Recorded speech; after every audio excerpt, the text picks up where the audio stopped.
नमस्कार मेरे प्यारे श्रोताओं, आज जो कहानी मैं आपको सुनाने जा रही हूँ वो बड़ी ही मजेदार है। ये कहानी है दो सीधे सादे भाइयों की, एक बहुत ही चतुर औरत की और दो ऐसे डाकुओं की जिनकी अक्ल घुटनों में थी। इस कहानी में आपको भोलापन, समझदारी और भावनाओं का बड़ा ही सुंदर मेल देखने को मिलेगा। तो कहानी शुरू करने से पहले मैं उन सभी नए लोगों से कहना चाहूंगी जो आज पहली बार हमसे जुड़े हैं, कृपया हमारे इस चैनल को सब्सक्राइब जरूर कर लें। अगर आपको हमारी ये कोशिश अच्छी लगे तो इस वीडियो को लाइक और शेयर करना बिल्कुल न भूलें। और हाँ, अपने मन की बात हमें कमेंट करके जरूर बताइएगा, हमें आपके विचारों का इंतजार रहेगा। तो चलिए अब कहानी शुरू करते हैं। बात बहुत पुरानी है। एक गांव था निर्मलपुर। उसी गांव में अर्जुन नाम का एक किसान अपने बड़े भाई केशव के संग रहा करता था। माँ बाप का साया तो बचपन में ही सर से उठ गया था, तो दोनों भाइयों ने बचपन से ही अपनी जिम्मेदारी की गठरी उठा ली थी। बचपन की वो खेल कूद, वो मौज मस्ती क्या होती है, ये दोनों भाई कभी जान ही नहीं पाए। उनके पास थोड़ी सी जमीन थी जिस पर वो साग सब्जी उगाकर गांव में बेच आते थे और उसी से दोनों का गुजारा चल जाता था। वक्त बीता और दोनों भाई जवान हो गए। घर में सब कुछ बड़े आराम से चल रहा था कि एक दिन छोटे भाई अर्जुन ने अपने बड़े भाई केशव से कहा, भैया, हम कब तक अपने हाथ से रोटियां सेकते रहेंगे? इन रोटियों में वो स्वाद कभी नहीं आता जो माँ के हाथों की बनी रोटियों में था। सच ही कहते हैं, औरत के हाथ में तो जादू होता है। वो रूखा सूखा भी बना दे तो हमारे पकवानों से अच्छा लगता है। मेरी मानो तो तुम्हें अब ब्याह कर लेना चाहिए।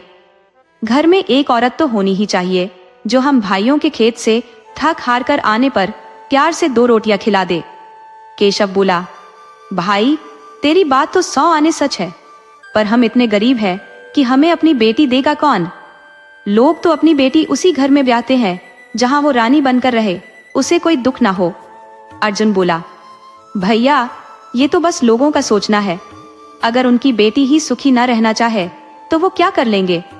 तुम रामा को ही देख लो, घर में सब सुख है, फिर भी उसकी पत्नी हरदम उस पर ऐसे भिन भिनाती रहती है जैसे कोई मक्खी काट रही हो। कभी प्यार से 2 बोल नहीं बोलती।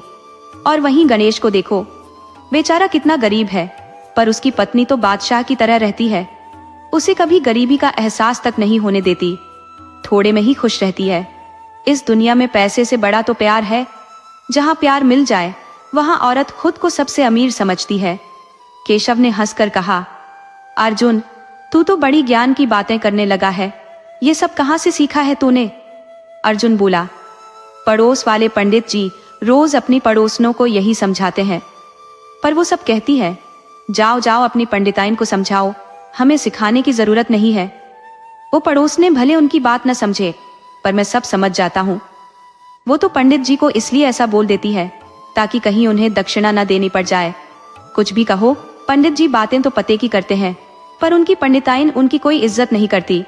हरदम उन पर चिल्लाती रहती है, पर वो बेचारे कभी अपनी पत्नी को पलटकर जवाब नहीं देते। केशव ने कहा, जब तू इतना ही चाहता है कि घर में औरत आए तो तू ही क्यों नहीं ब्याह कर लेता?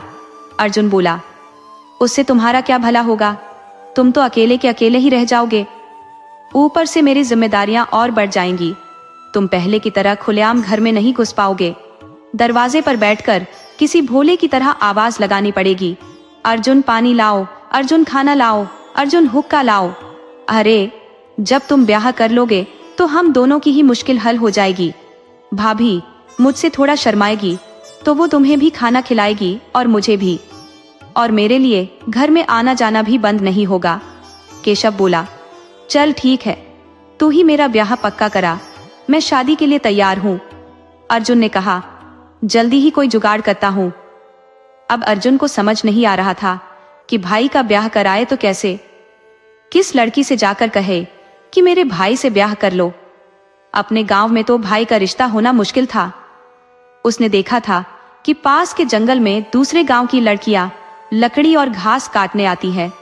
उनमें ब्याही कुंवारी सब होती थी। उसने सोचा कि उन्हीं लड़कियों से बात करनी चाहिए। वो भाई से बोला, तुम आज खेत का काम देखो, मैं तुम्हारे लिए कोई जुगाड़ लगा कर आता हूँ। भाई से आज्ञा लेकर अर्जुन जंगल की तरफ निकल गया। उस दिन जंगल में कुछ कुंवारी लड़कियां बड़े ही जोश में घास काटने आई थी। उन्होंने जल्दी जल्दी घास काट ली। अब 4-5 लड़कियों के झुंड में अर्जुन किससे बात करे, किसकी हिम्मत करे कि कह दे मेरे भाई से ब्याह कर लो, मेरी भाभी बन जाओ। वो बेचारा दूर खड़ा बस उन्हें घास काटते देखता रहा। लड़कियां भी जंगल में बड़ी होशियारी से जाती थी, हमेशा झुंड में रहती थी ताकि किसी एक पर मुसीबत आए तो सब मिलकर सामना कर सके। उन्हें जंगली जानवरों से ज्यादा इंसानी जानवरों का डर था। उनके पास हमेशा तेज धार वाला हंसिया रहता था। उनमें से एक लड़की ने देख लिया कि एक जवान लड़का दूर से उन्हें घूर रहा है। उसकी नीयत ठीक नहीं लग रही, पर उसे क्या पता कि हम अकेली नहीं है। जरा भी हरकत की तो आज उसकी खाल उधर जाएगी। उस लड़की ने अपनी सहेलियों को उस लड़के की हरकत के बारे में बताया तो सब की सब चौकन्नी हो गई। उन्होंने देख लिया कि लड़का अकेला ही है, उसके साथ कोई और नहीं है। तो एक बोली, आज अगर इसे ऐसे ही जाने दिया तो कल ये 2-4 और लड़कों को ले आएगा और हमें घूरता रहेगा। आज ही इसे ऐसा सबक सिखाते हैं कि याद रखेगा। एक लड़की ने दूसरी को उपाय सुझाया, तुम पास वाले तालाब में नहाने के लिए अकेले जाओ, अगर वो मन चला होगा तो तुम्हें छेड़ने के लिए तालाब तक जरूर आएगा। उसके बाद हम सब मिलकर उसे इतना पीटेंगी कि वो जंगल में आना ही भूल जाएगा। तो एक लड़की सच में तालाब में नहाने के लिए उतर गई। तालाब थोड़ा दूर था। अर्जुन ने देखा कि एक लड़की अकेली होकर तालाब की तरफ जा रही है। उसने सोचा, अकेली लड़की से बात करना तो बहुत आसान होगा। मैं तालाब के पास जाकर उससे कहता हूँ कि वो मेरे भाई केशव से ब्याह कर ले। हम दोनों भाई उसे घर में रानी बनाकर रखेंगे, फिर उसे कभी लकड़ी या घास काटने के लिए भटकना नहीं पड़ेगा। वो भी बड़े रौब से तालाब की तरफ चल दिया। उस समय लड़की तालाब में नहाने उतर चुकी थी। अर्जुन ने इधर उधर देखा कि पास में कोई आदमी नहीं है और उसकी सहेलियां भी दूर है। वो लड़की से बोला, क्यों लड़की, तुम दिन रात घास और लकड़ी काट कर अपना ये सुंदर शरीर क्यों बर्बाद कर रही हो? मेरी बात मान और मेरे भाई से ब्याह कर ले। हम दोनों भाई तुम्हें रानी की तरह रखेंगे। लड़की बोली, बदतमीज, ये क्या कह रहा है तू? तुझे जरा भी शर्म नहीं? एक तो तुझे किसी अकेली लड़की से बात नहीं करनी चाहिए और तू सिर्फ बात ही नहीं कर रहा, मुझे गलत सलाह भी दे रहा है। मान लिया मैंने किसी से ब्याह कर लिया तो ये कोई बुरा काम नहीं है, पर तू तो मुझे 2 के साथ रहने की सलाह दे रहा है।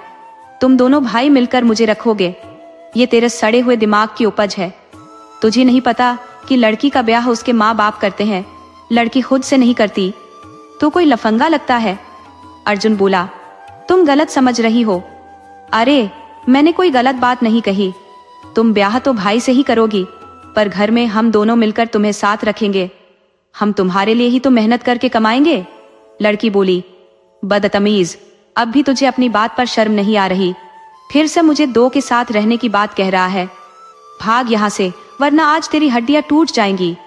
अर्जुन बोला, भाभी, मैं आपको 1 के साथ ही ब्याह की बात कर रहा हूँ, तुम्हें 1 के साथ ही रहना चाहिए। वो अभी लड़की से बहस कर ही रहा था कि बाकी लड़कियां वहां पहुंच गईं। नहा रही लड़की ने अपनी सहेलियों से कहा, देखो ये कमीना मुझे भाभी कह रहा था और मुझे 2 आदमियों के साथ ब्याह करने को बोल रहा था। ये 1 नंबर का कमीना है, मारो इसे। लड़की का इतना कहना था कि 4-5 लड़कियां दुर्गा का रूप लेकर अर्जुन पर टूट पड़ी। मार मार कर उसका बुरा हाल कर दिया। बेचारा किसी तरह गिरता पड़ता वहां से भागा, मगर उसके शरीर पर इतनी चोटें लगी थी कि उससे चला भी नहीं जा रहा था। किसी तरह घर पहुंचा तो केशव ने देखते ही समझ लिया कि आज इसकी खूब धुनाई हुई है। इसने जरूर किसी औरत के साथ बदतमीजी की होगी। वो बोला, तूने ऐसा क्या कर दिया कि पिटकर आ गया? अर्जुन बोला, मुझे मर्दों ने पीटा होता तो इतना दर्द न होता, पर मुझे ना समझ लड़कियों ने पीटा है, इसलिए दर्द दुगना हो रहा है। मैंने तो उनसे बस तुम्हारे ब्याह की बात की थी और कुछ नहीं कहा। अब ब्याह की बात करना जुर्म कैसे हो गया? भला शादी करना या कराना गुनाह कब से हो गया? अगर नहीं करनी थी या लड़का पसंद नहीं था तो मना कर देती, पर नहीं, उसने तो मुझे बहुत पिटवाया। मुझे तो दिन में तारे दिखा दिए। अच्छा हुआ जो उसने हाँ नहीं की, वरना इतनी खतरनाक लड़की हमारे घर आ जाती तो हम दोनों को ही घर छोड़कर भागना पड़ता। केशव बोला, अरे बावले, तुझे ब्याह के लिए सीधे लड़की से बात नहीं करनी थी, शादी की बात लड़की के माँ बाप से की जाती है, वो भी बड़े तरीके से, किसी बुजुर्ग या बिचौलिए की मदद से। अकेले खुद जाकर किसी लड़की के बाप से बात करेगा तो पिटेगा ही। हाँ, जब लड़की का पिता खुद से बात करे तो बात अलग है। बड़ा ज्ञानी बनता था, सारा ज्ञान 1 मिनट में निकल गया। अरे, तो पड़ोसी पंडित पुरुषोत्तम से भी तो मदद ले सकता था। पंडित जी खुद जाकर लड़की और उसके घर वालों से बात कर लेते। चल, पहले मैं तुझे गुड़ और हल्दी पिला दूं, फिर गरम हल्दी तेरे शरीर पर लगा दूं। जब ठीक हो जाए तब फिर ब्याह की बात करना। केशव ने कई दिन तक भाई की सेवा की, तब जाकर उसकी तबीयत ठीक हुई। फिर अर्जुन ने कान पकड़ लिए कि भूल से भी अब किसी लड़की से बात नहीं करेगा। उसे दोबारा पिटने का कोई शौक नहीं था। वो भाई से बोल दिया, तुम अपने ब्याह का इंतजाम खुद करो, मैं तो कहता हूँ हम जैसे हैं वैसे ही ठीक है, हमें ब्याह करने की क्या जरूरत है। केशव बोला, ये बात जब मैं पहले कह रहा था तो तू ब्याह पर जोर दे रहा था, अब तो मैं ब्याह करके ही मानूंगा। वो गांव के पंडित पुरुषोत्तम के पास गया और बोला, आप बड़े बुजुर्ग हैं, साथ में हमारे पुरोहित भी हैं। आप जानते हैं कि एक औरत के बिना मेरा घर सूना है। आप कोशिश करें कि मेरे घर में भी चूड़ियों की खनक गूंज जाए। ब्राह्मण बोले, इसमें कौन सी बड़ी बात है, मैं 2-4 दिन में तेरा ब्याह करा देता हूँ। मेरा एक जजमान चंपईपुर में है, दोनों पति पत्नी साथ रहते हैं। उसकी एक ही बेटी है जो अब सयानी हो गई है। उसके माँ बाप भी जल्दी से बेटी के हाथ पीले करना चाहते हैं।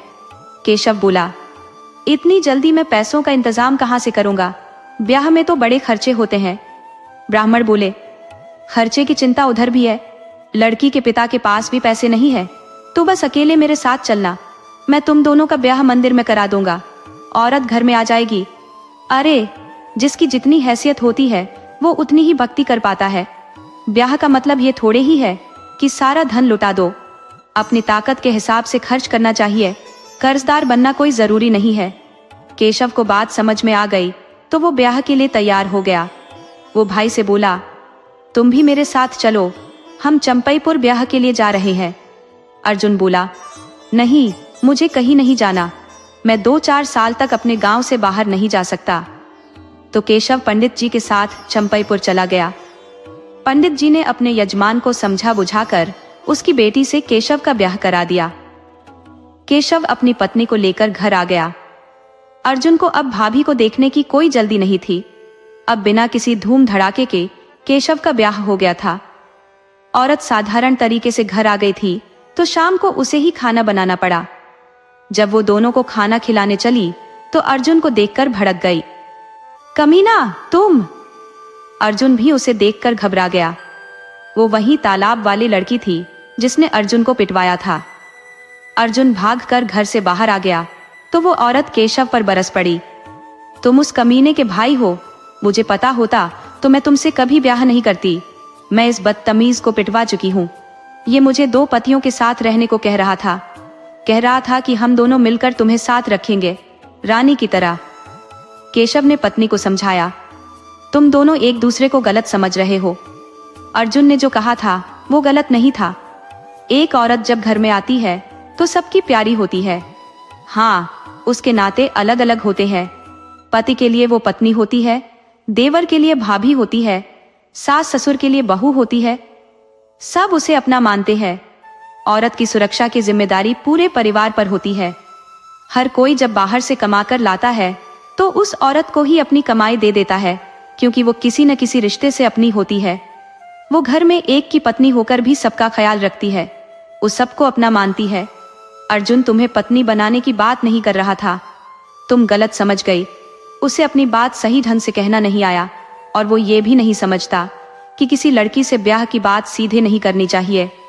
खैर, अब जो हो गया उसे भूल जाओ और अर्जुन को भी माफ कर दो। उस स्त्री को अपनी गलती का एहसास हुआ। वो बोली, आप ठीक कह रहे हैं, गलती मुझसे ही हुई है। मुझे उनकी आधी अधूरी बात को समझ जाना चाहिए था। मैं अपनी गलती के लिए उनसे माफी मांग लेती हूँ। वो घर से बाहर अर्जुन के पास गई और बोली, देवर जी, मुझे माफ कर दो, मुझसे गलती हो गई थी, मैं आपकी बात नहीं समझ पाई थी। आपने भी तो बात ऐसे कही थी कि लगा जैसे आप मुझे 2 पतियों के साथ रहने को कह रहे हैं। अर्जुन बोला, मैंने ऐसा कहा था? मैंने तो ये कहा था कि हम दोनों तुम्हें रानी की तरह रखेंगे। रानी की तरह सिर्फ पत्नी को ही थोड़े रखा जा सकता है, रानी की तरह तो घर की हर औरत को रखना चाहिए। अर्जुन समझ गया कि भाभी ने उस दिन कोई गलती नहीं की थी। हर शरीफ औरत वही करती जो उस दिन भाभी ने मेरे साथ किया था। इस तरह सब गिले शिकवे दूर हुए और दोनों भाई अपनी जिंदगी में आगे बढ़ गए। 1 साल तक सब कुछ ठीक ठाक चलता रहा। तभी स्त्री के मायके से खबर आई कि उसकी माँ बीमार है, तो वो अपने पति केशव के साथ चली गई। उसके पिता ने बेटी से कहा, तुम अब निर्मलपुर मत जाओ, यहीं रहकर हमारी देखभाल करो। केशव को भी कह दो कि यहीं रुक जाए, वहां अर्जुन को रहने दे। यहाँ हमारे पास जमीन की कोई कमी नहीं है, मेहनत करने पर 2 रोटी कभी कम नहीं पड़ेगी।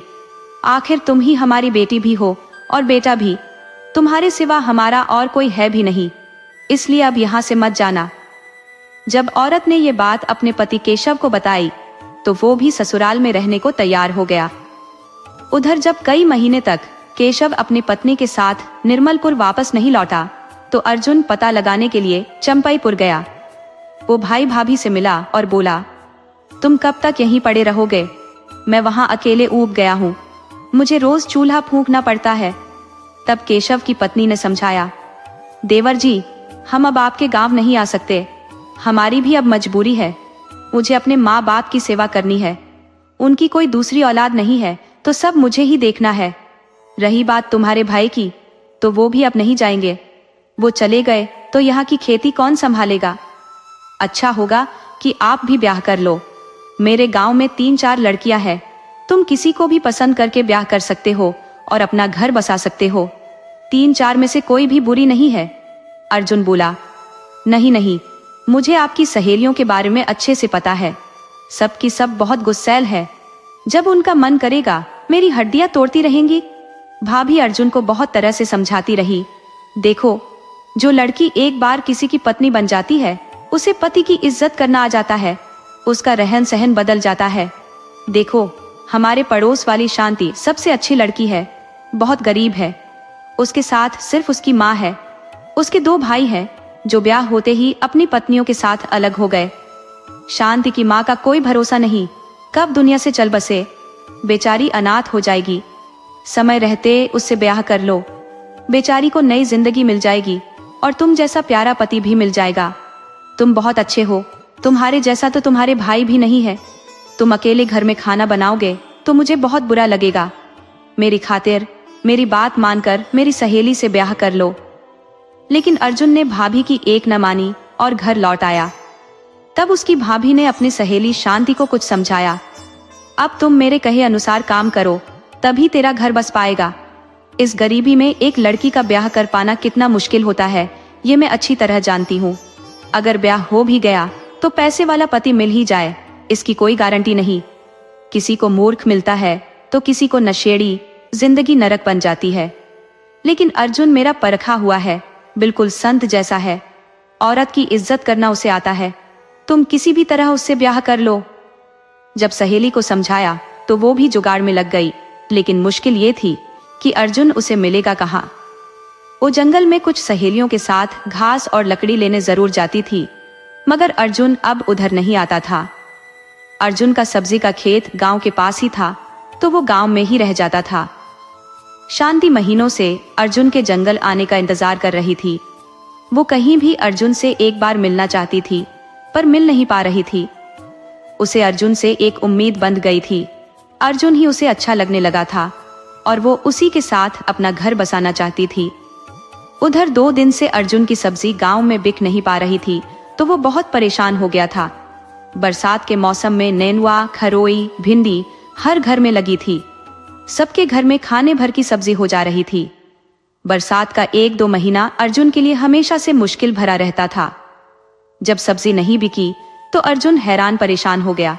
सोचने लगा कि अब क्या करूं। एक बाजार है ईशापुर, वो जंगल के उस पार है, वहां बहुत बड़ा गांव है, सब्जी तो जाते ही बिक जाएगी, लेकिन जंगल का रास्ता थोड़ा मुश्किल है।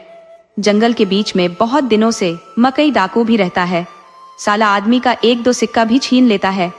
जो बिना पैसे लिए जंगल से गुजरता है उसे मारता पीटता भी है और डांट कर छोड़ता है कि अगली बार पैसे लेकर ही जंगल से जाना, वरना मैं तुम्हें मार डालूंगा। अब या तो कोई जंगल की यात्रा ही नहीं करता या बहुत जरूरी होने पर एक सिक्का लेकर ही जाता है। एक सिक्का मकई डाकू का टैक्स था। लोग राजा से भी उसकी शिकायत कर चुके थे, लेकिन लगता है राजा भी डरपोक है। वो कभी जंगल की तरफ नहीं जाता। शिकार खेलना तो जैसे भूल ही गया है। अर्जुन ने बहुत सोच विचार कर यह फैसला किया कि वो जंगल के रास्ते ईशापुर बाजार जरूर जाएगा। डाकू मिल गया तो उसे कुछ सब्जी दे देगा और आते वक्त रास्ता बदल कर आएगा। वैसे भी डाकू शाम को या रात में ही निकलता है, दोपहर में तो कभी कभार ही दिखता है, ऐसा लोग मानते हैं। आखिर डाकू के रहते हुए भी तो लोग जंगल में जाते ही हैं। खास बात यह थी कि वो कभी किसी औरत से नहीं उलझता था, न उससे पैसे लेता था। बहुत सोचने के बाद अर्जुन अपनी सब्जी लेकर जंगल में चला गया। उसे रास्ते में कोई डाकू नहीं मिला तो वो बिना किसी रुकावट के ईशापुर बाजार पहुंच गया। उसकी सब्जी हाथों हाथ बिक गई। उधर उसको बाजार जाते हुए शांति की एक सहेली ने देख लिया था। उसे पता था कि शांति उसकी तलाश में है, तो वो घर गई और शांति को बताया, आज अर्जुन जंगल के रास्ते ईशापुर गया है। वो जरूर 1-2 घंटे में या फिर शाम तक लौट आएगा। शांति ने सोच लिया कि यही असली मौका है। आज का मौका हाथ से निकल गया तो पता नहीं फिर कब आएगा। उधर गांव के सरपंच ने उसकी माँ की देखभाल की जिम्मेदारी उसके भाइयों को दे दी थी, तो माँ को खाना मजबूरी में दोनों भाभियां दे रही थी। लेकिन शांति के लिए न तो किसी के पास सोचने का वक्त था, न किसी को उसकी फिक्र थी, तो अब उसे अपना भला बुरा खुद ही सोचना था। वो अपनी सहेली के भरोसे थी, तो वो जल्दी से जंगल की तरफ निकल गई। उधर अब शाम होने वाली थी। उसे अर्जुन से मिलने की जितनी खुशी थी, उतना ही अब रात होने का डर भी लगने लगा था। वो बार बार रास्ते की तरफ देख रही थी कि तभी उसे अर्जुन आता हुआ दिखाई दिया। उसे देखकर उसका दिल तो जैसे बाग बाग हो गया। उसे लगा जैसे दुनिया की सारी दौलत मिल गई हो। लेकिन उसे अर्जुन को अपनी तरफ खींचने के लिए नाटक भी तो करना था। तो अर्जुन के पास आते ही वो जोर जोर से रोने लगी। अर्जुन एक अकेली लड़की को रोता देख ठिठक गया। उसने इधर उधर देखा तो उसे कोई दिखाई नहीं दिया। वो लड़की के पास आया और बोला, तुम जंगल में रो क्यों रही हो? तुम्हें अब घर लौट जाना चाहिए। क्या हुआ है तुम्हें? लड़की बोली, मैं अनाथ हो गई हूँ, अब मेरा कोई नहीं है, मैं जंगल में मरने के लिए आई हूँ। अर्जुन बोला, बहुत अच्छा सोची हो, तुम्हें मरना ही चाहिए। अरे तुम तो वही लड़की हो, मैं पहचान गया, तुम चंपईपुर की हो। 1 साल पहले मेरे चबूतरे पर लात मारी थी। अब मरने आई हो तो मर जाओ, अब तक रुकी क्यों हो और रो क्यों रही हो? शांति बोली, मुझे मरने से बहुत डर लग रहा है, मैं आज नहीं मरना चाहती, मैं 2-4 दिन बाद मरना चाहती हूँ। अर्जुन बोला, तो इसमें रोने वाली क्या बात है? घर लौट जाओ और 3-4 दिन बाद ही आकर मर लेना। वैसे जंगल में मरने लायक कई जगहें हैं, तुम चाहो तो बताऊं? शांति बोली, कोई जरूरत नहीं है, मुझे सब पता है कहाँ मरना है। निर्दयी कहीं के, निष्ठुर। अर्जुन बोला, हाँ तुम तो बड़ी दयावान हो, मुझे पता है, जाओ अपने घर लौट जाओ। शांति बोली, जब एक बार घर से निकल गई तो घर कैसे जाऊं? अब जंगल में ही रहूंगी, अब चाहे जो होना है होगा। तुम अपने रास्ते जाओ, मैं तुमसे कोई मदद नहीं मांग रही। अर्जुन बोला, नखरे मत दिखाओ, जाओ घर लौट जाओ, मुझे पता है तुम मेरी भाभी की सहेली हो, तुम उसके घर ही रह जाना। शांति बोली, तो फिर मुझे उसके घर ले चलो, आखिर उसका हिस्सा भी तो निर्मलपुर में है। मैं अब अपने गांव नहीं जा सकती, तो सहेली के ससुराल में तो 2-4 दिन रह ही सकती हूँ। अर्जुन बोला, लेकिन भाभी तो मायके में है।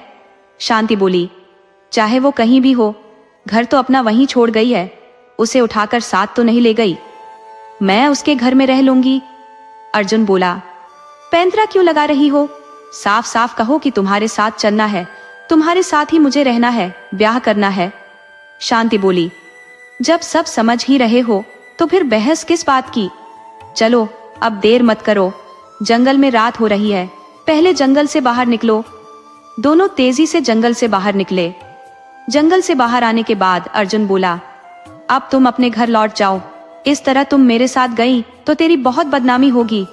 शांति बोली, बकवास बंद करो और घर चलो, जब मैं तेरी पत्नी बनने को तैयार हूँ तो फिर इज्जत जाने की कौन सी बात है? अर्जुन बोला, मुझे तेरे लात नहीं खाने हैं, तू अब घर जा। शांति बोली, वो मुझसे गलती हो गई थी, मुझे क्या पता था कि तुम एक अच्छे आदमी हो।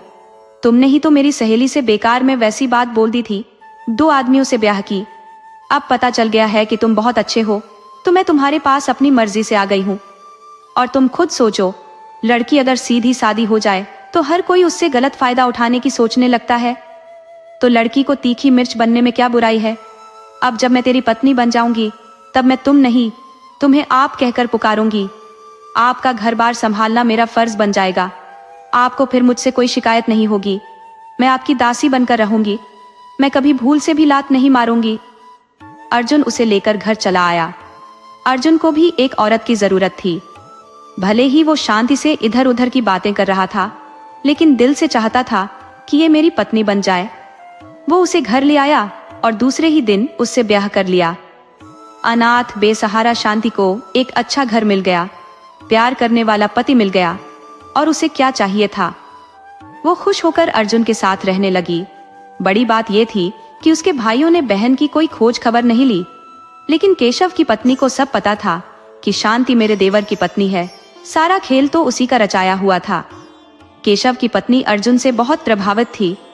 जब वो निर्मलपुर में थी तो अर्जुन बिना उससे पूछे कोई काम नहीं करता था। बाहर से अगर पैसे लाता तो उसे ही दे देता था। वो उसकी हर बात मानता था। तो वो समझ गई थी कि अर्जुन किसी भी लड़की के लिए बहुत अच्छा पति साबित होगा। तो उसने बिना सोचे समझे अपने सहेली को उसके पास भेज दिया था, और अब वो 1 साल से सुख से साथ रह रहे थे। शांति अर्जुन से कहीं ज्यादा समझदार थी। वो एक दिन उसे समझाई, आप इस थोड़ी सी खेती से सिर्फ अपना गुजारा कर सकते हो, कोई तरक्की नहीं कर सकते। अरे जब हम साथ हैं तो कल को बच्चे भी होंगे, उनके लिए घर, उनके लिए जमीन चाहिए।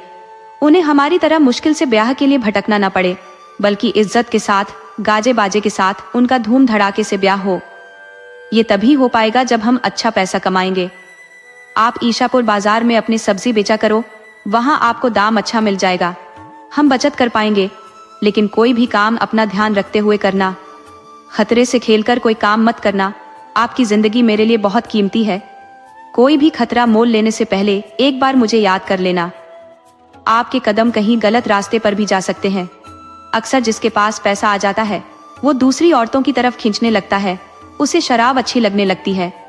लेकिन जब एक बार सोच लोगे कि घर में भी मेरा कोई है जो मेरा इंतजार कर रहा है, तो कदम गलत जगह नहीं जाएंगे। आप बर्बादी के रास्ते पर चलने से बच जाओगे। अर्जुन बोला, तुम औरत हो, बेवजह दूर की सोच लेती हो। मैं जीते जी किसी पराई औरत की तरफ देख भी नहीं सकता। उससे एक के खर्चे ठीक से नहीं चलते तो दूसरी तीसरी के बारे में क्यों सोचूं? अपने सिर पर 3-4 मुसीबतें रखकर क्यों घूमूं? वो पत्नी को बहुत तरह से समझाया। रिश्ता विश्वास से चलता है। जहां शक हुआ वहां रिश्ता खत्म। साथ रहकर भी दिल नहीं मिल पाते, और जब दिल मिल गए हैं तो वो दूर रहकर भी अलग नहीं हो पाते। दूसरे दिन से अर्जुन सब्जी बेचने ईशापुर बाजार जाने लगा। वहां जाते ही उसकी सब्जी बिक जाती और पैसे भी अच्छे मिल जाते। वो लाकर उन पैसों को अपनी पत्नी शांति को दे देता। शांति अर्जुन से बहुत खुश रहती। वो नहीं चाहती थी कि अर्जुन को कभी अपनी आंखों से दूर करे, लेकिन मजबूरी थी।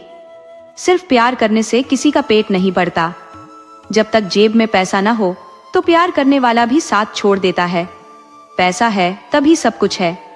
पैसे वाला मनचाही दौलत और पत्नी दोनों पा जाता है। अर्जुन ने अब नियम बना लिया कि वो रोज अब गांव में सब्जी नहीं बेचेगा। उसे ईशापुर बाजार में अच्छे दाम मिल जाते थे। वो 1 साल से भी ज्यादा समय से अब ईशापुर में सब्जी बेच रहा था और जंगल के रास्ते आ जा रहा था। उसे एक बार भी मकई डाकू नहीं मिला। हाँ, वो जरूर सुनता रहता था कि मकई ने आज किसी सेठ को लूटा है, तो कभी सुनता कि किसी राहगीर को बहुत मारा है क्योंकि वो मकई को पैसा नहीं देना चाह रहा था। जब अर्जुन की पत्नी शांति ने सुना कि मकई डाकू सिर्फ पैसा ही नहीं छीनता, वो मारता भी है, तो वो अर्जुन से बोली, आप अब ईशापुर बाजार नहीं जाए तो अच्छा है, क्योंकि मैं जानती हूँ आप पैसे से बहुत प्यार करते हो। किसी दिन मकई के हाथ लग गए तो वो आपको बहुत मारेगा, क्योंकि आप पेट जाना पसंद करोगे लेकिन एक पैसा उसे नहीं दोगे। इस आदत से आपकी जान पर बनाएगी। अर्जुन बोला, आप जैसा सोच लेती हो वैसी बात नहीं है। पहली बात तो मुझसे डाकू कभी मिलता नहीं, और कभी मिल गया तो मैं उसे पैसे दे दूंगा। उसके साथ मारपीट कौन करेगा? वैसे भी वो गरीब आदमी से एक सिक्का ही लेता है। आप चिंता मत करो, मुझे काम करते रहने दो। शांति बोली, मुझे हर वक्त आपकी चिंता लगी रहती है। पता नहीं वो दिन कब आएगा कि आप कहीं मत जाओ, बस घर पर रहो। हम उतने अमीर कब होंगे कि मौज मस्ती से रह सके? अर्जुन बोला, भाग्यवान, वो दिन किसी का कभी नहीं आता। वैसे दिन खुद लाने पड़ते हैं। काम करते हुए भी मस्ती से रहा जा सकता है। आप आराम से घर रहो। भगवान ने चाहा तो हम जल्दी ही कुछ नया करेंगे। हमारे घर के सामने वाली 40 बीघा जमीन बिक रही है। हम उसमें से 1-2 बीघा तो खरीद ही लेंगे। फिर जब ज्यादा खेती करेंगे तो हमारे पास ढेर सारे पैसे आ जाएंगे। दूसरे दिन जब अर्जुन ईशापुर बाजार जाने को हुआ तो पत्नी ने मना कर दिया। बोली, आप मौसम का तो ख्याल रखो। आसमान में देखो, काले काले बादल घिर आए हैं। शायद जोरदार बारिश हो सकती है। ऐसे में घर से दूर जाना ठीक नहीं है। अर्जुन बोला, भाग्यवान, ऐसे में सब्जी बहुत महंगी बिकेगी। तुम चिंता मत करो, काले बादल कभी बरसते नहीं, हल्की फुल्की बारिश होगी। वो पत्नी की बात नहीं माना और बाजार चला गया। वहां पहुंचने पर जोरदार बरसात हुई। एक भी आदमी सब्जी खरीदने नहीं आया। उधर दिन ढल गया, शाम होने लगी तो उसने सब्जी आसपास के दुकानदारों को बेचने की कोशिश की, लेकिन दुकानदार बड़े मतलबी थे। वो उसकी मजबूरी का फायदा उठाना चाहते थे। वो जानते थे कि यहाँ से ये सब्जी वापस नहीं ले जाएगा, या तो मुफ्त में बांटेगा या फिर फेंक कर चला जाएगा। आखिर में अर्जुन ने मुफ्त में कुछ लोगों को सब्जी बांट दी और जल्दी से घर की तरफ लौट चला।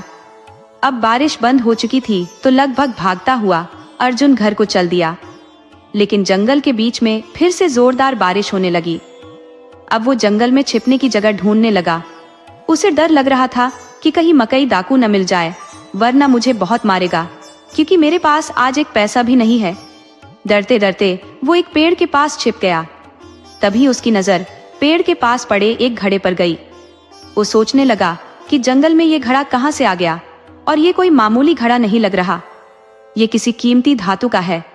उसने घड़े का ढक्कन हटाया तो हैरान रह गया। वो सोने के सिक्कों से भरा था। उसने जल्दी से घड़ा उठाया और भरी बरसात में घर के लिए भाग लिया। वो अभी 1 मील ही भागा होगा कि रास्ते में मकई डाकू मिल गया। उसके साथ एक और डाकू था जो उसका चेला था। दोनों ने अर्जुन को रोक लिया और पूछने लगे, ये घड़ा तुम्हें किसने दिया है? तब उसने एक झूठी कहानी सुना दी। जंगल में मुझे एक महात्मा जी मिल गए थे, उन्होंने ही ये घड़ा मेरे लिए दिया है। इसमें क्या है ये मुझे नहीं पता। डाकुओं ने जबरदस्ती सोने का घड़ा अर्जुन से छीन लिया और उससे बोले, तुम जल्दी से यहाँ से भाग जाओ। अर्जुन डर के मारे भागकर घर आ गया, लेकिन उसे बहुत ज्यादा अफसोस था कि उसके हाथ आया धन लूट चुका था। डाकू मकई उसे लूट चुका था।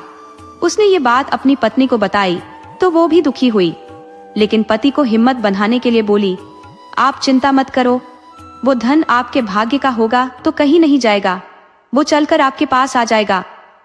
उधर डाकुओं ने सिर्फ बाहर से सोने का कलश देखकर घड़ा ले लिया था, लेकिन घड़ा मकई डाकू के हाथ लगते ही साधारण मिट्टी का घड़ा बन गया था। वो अपने साथी डाकू बहादुर से बोला, बहादुर, हम देखते हैं कि इस घड़े में क्या है। दोनों ने घड़ा देखा तो वो तो मिट्टी का घड़ा था। जब ढक्कन हटाया तो दंग रह गए, उसमें तो जिंदा नाग थे। उसने जल्दी से ढक्कन बंद किया और बोला, बहादुर, हमारे साथ भयानक धोखा हुआ है। उस आदमी ने हमें मारने की कोशिश की है, इसलिए जानबूझकर इस घड़े में सांप रखकर हमारे पास ले आया। लेकिन वो भूल गया कि हमारा नाम क्या है। मेरा नाम मकई है, मैं साले को छोड़ूंगा नहीं। ये घड़ा उसके घर में उसी के ऊपर फेंकूंगा कि सांप निकलकर उसे डस ले। बहादुर बोला, उस्ताद, आप सही कह रहे हो। वैसे बदमाश को सबक सिखाने का बस यही एक तरीका है। चलो, हम आज ही आधी रात में साले के घर में इस घड़े को फेंक आते हैं। मकई बोला, बहादुर, हमें पता कैसे चलेगा कि वो है कहाँ का? तब बहादुर बोला, सरदार, मुझे पता है। मैं पहले गांव गांव में फेरी लगाकर खिलाने बेचता था। मुझे एक एक आदमी की पहचान है। वो ससुरा निर्मलपुर का सब्जी बेचने वाला था। मैं उसका घर भी देखा हूँ। आप देर मत करो, हम अभी यहाँ से निकलते हैं। हमें उसका जवाब तुरंत देना चाहिए। दोनों डाकू अर्जुन के घर के लिए निर्मलपुर आ गए। उधर दोनों पति पत्नी इसी चिंता में सो नहीं पाए थे कि हाथ आया, धन लुट गया। उधर डाकू मकई बहादुर से बोला, तुम घर के छप्पर पर चढ़ जाओ और इस घड़े का मोह ठीक उसके बिस्तर पर करो कि नाक सीधे उसके ऊपर गिरे और डस ले। बहादुर ने वही किया। छप्पर में छेद करके घड़ा अर्जुन के घर में उड़ेल दिया। घड़े के सारे सिक्के अर्जुन के बिस्तर पर जा गिरे।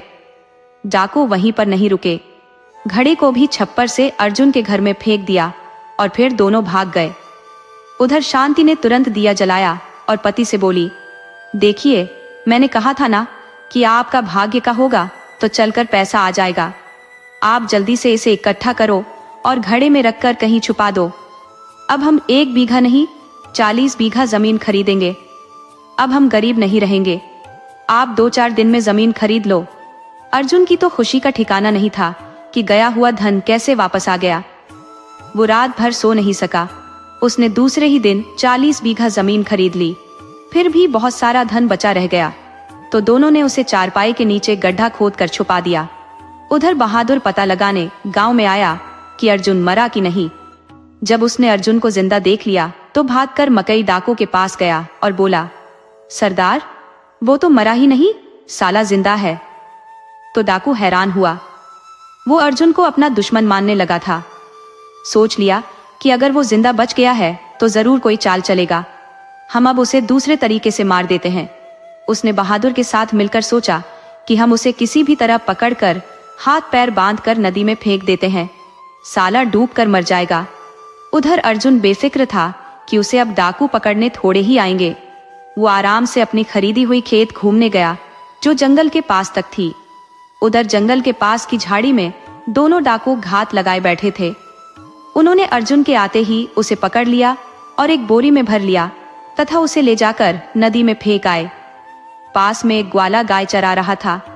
उसने डाकुओं को कुछ नदी में फेंकते हुए देख लिया था। उसे लगा कि डाकुओं ने कोई धन नदी में बहा दिया है तो वो उस बोरी को बाहर निकाल लाया।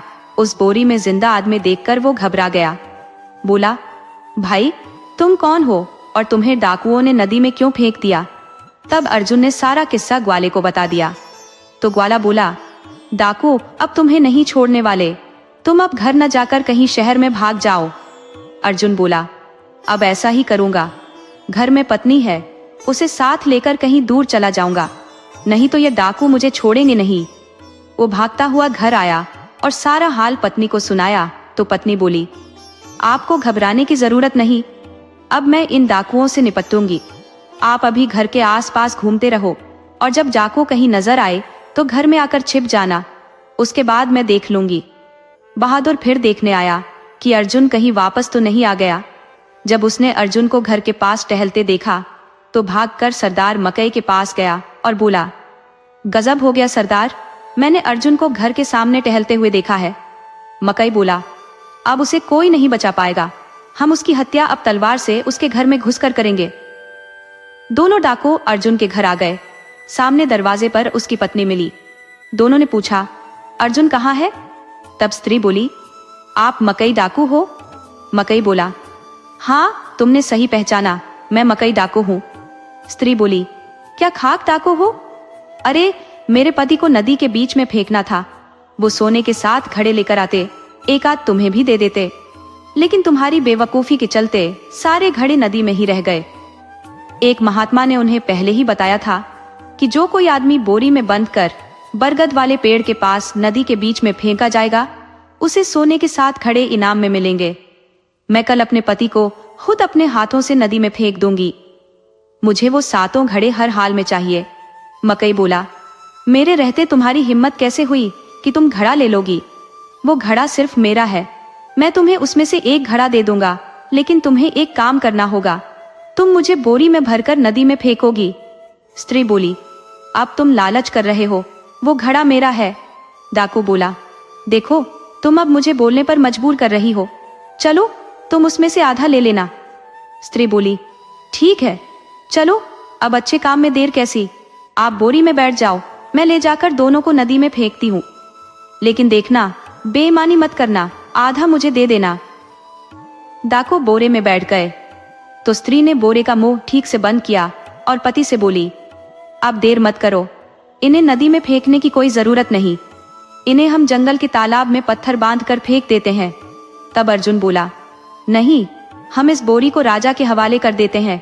मकई पर 10,000 सोने की मोहरों का इनाम है, वो हमें मिल जाएगा, और फिर मरना तो दोनों को है ही, राजा फांसी पर छड़वा देगा।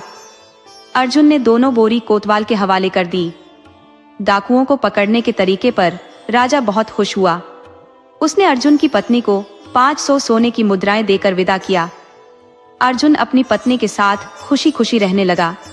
शांति ने कोई बेईमानी नहीं की। उसने अपनी सहेली को भी अपने इनाम में से आधा हिस्सा दे दिया। इस तरह केशव की पत्नी भी खुशी खुशी रहने लगी। इस कहानी से यही सीख मिलती है कि जहां हिम्मत और समझदारी होती है, वहां बड़े से बड़ा संकट भी टल जाता है। बुद्धि का सही इस्तेमाल ही इंसान का सबसे बड़ा धन और सबसे बड़ा हथियार है। अगर आपको हमारी ये कहानी अच्छी लगी हो तो हमारे चैनल को सब्सक्राइब करें, इस वीडियो को लाइक करें और इसे अपने दोस्तों के साथ शेयर करें। आपसे फिर मिलते हैं एक नई कहानी के साथ। तब तक के लिए राधे राधे।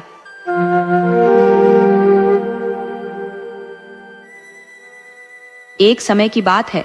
एक दिन देवदत्त नाम का एक सन्यासी राजमहल के बाहर खड़ा होकर वहां के पहरेदार से कहने लगा, महाशय, महाराज से निवेदन करें कि देवदत्त नाम का एक सन्यासी उनसे मिलने के लिए उपस्थित है।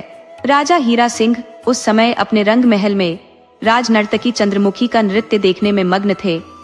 पहरेदार ने आकर सूचना दी, महाराज, देवदत्त नामक एक सन्यासी आपसे मिलने के लिए राजमहल के बाहर खड़ा है।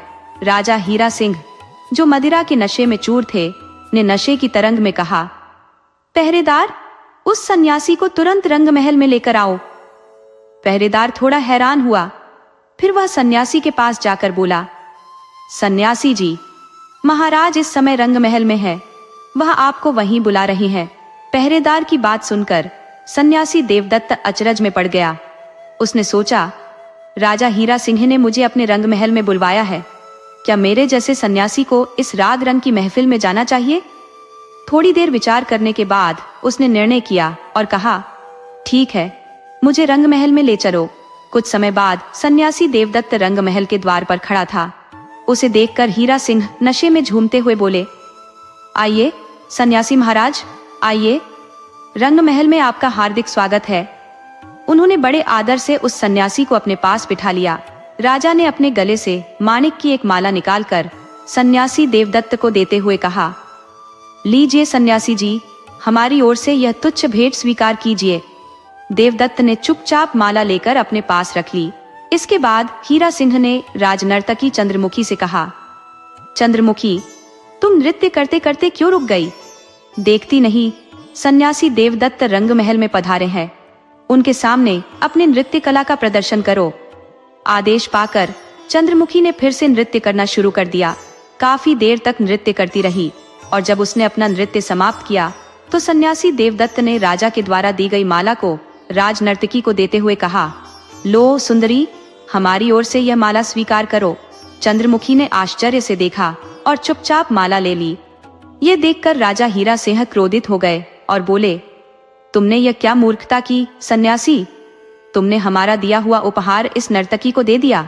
राजन, मूर्ख मैं नहीं बल्कि तुम हो, सन्यासी ने उत्तर दिया। क्या बकते हो सन्यासी? राजा चिल्लाए। मैं ठीक कहता हूँ राजन। चंद्रमुखी ने जिस प्रकार का नृत्य किया, ऐसा अद्वितीय नृत्य देखकर मैं उससे बहुत प्रभावित हुआ हूँ, इसीलिए मैंने वह माला चंद्रमुखी को उपहार के रूप में दे दी है। यह सुनकर हीरा सिंह को गहरा धक्का लगा।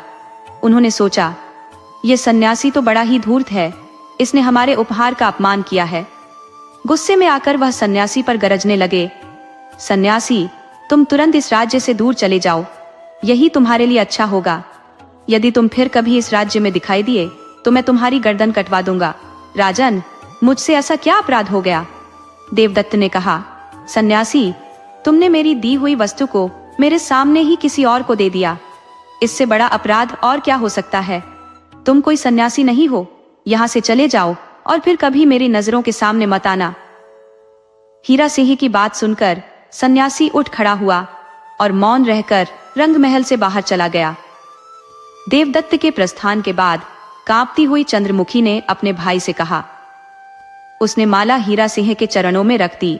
हीरा सिंह ने कहा, चंद्रमुखी, यह माला सन्यासी ने तुम्हें पुरस्कार के रूप में दी है। अब इस पर हमारा कोई अधिकार नहीं है। इसे तुम रख लो और यहाँ से चली जाओ, जैसा महाराज ने आदेश दिया है। राजमहल से बाहर आकर वह सोचने लगी, मेरे कारण आज एक सन्यासी का बड़ा अपमान हुआ है। वह अभी अधिक दूर नहीं गया होगा। मुझे उसे ढूंढकर उससे क्षमा मांगनी चाहिए। यह सोचकर वह शीघ्रता से रथ में बैठकर देवदत्त की खोज में निकल पड़ी। कुछ ही दूरी पर उसे देवदत्त दिखाई दिया।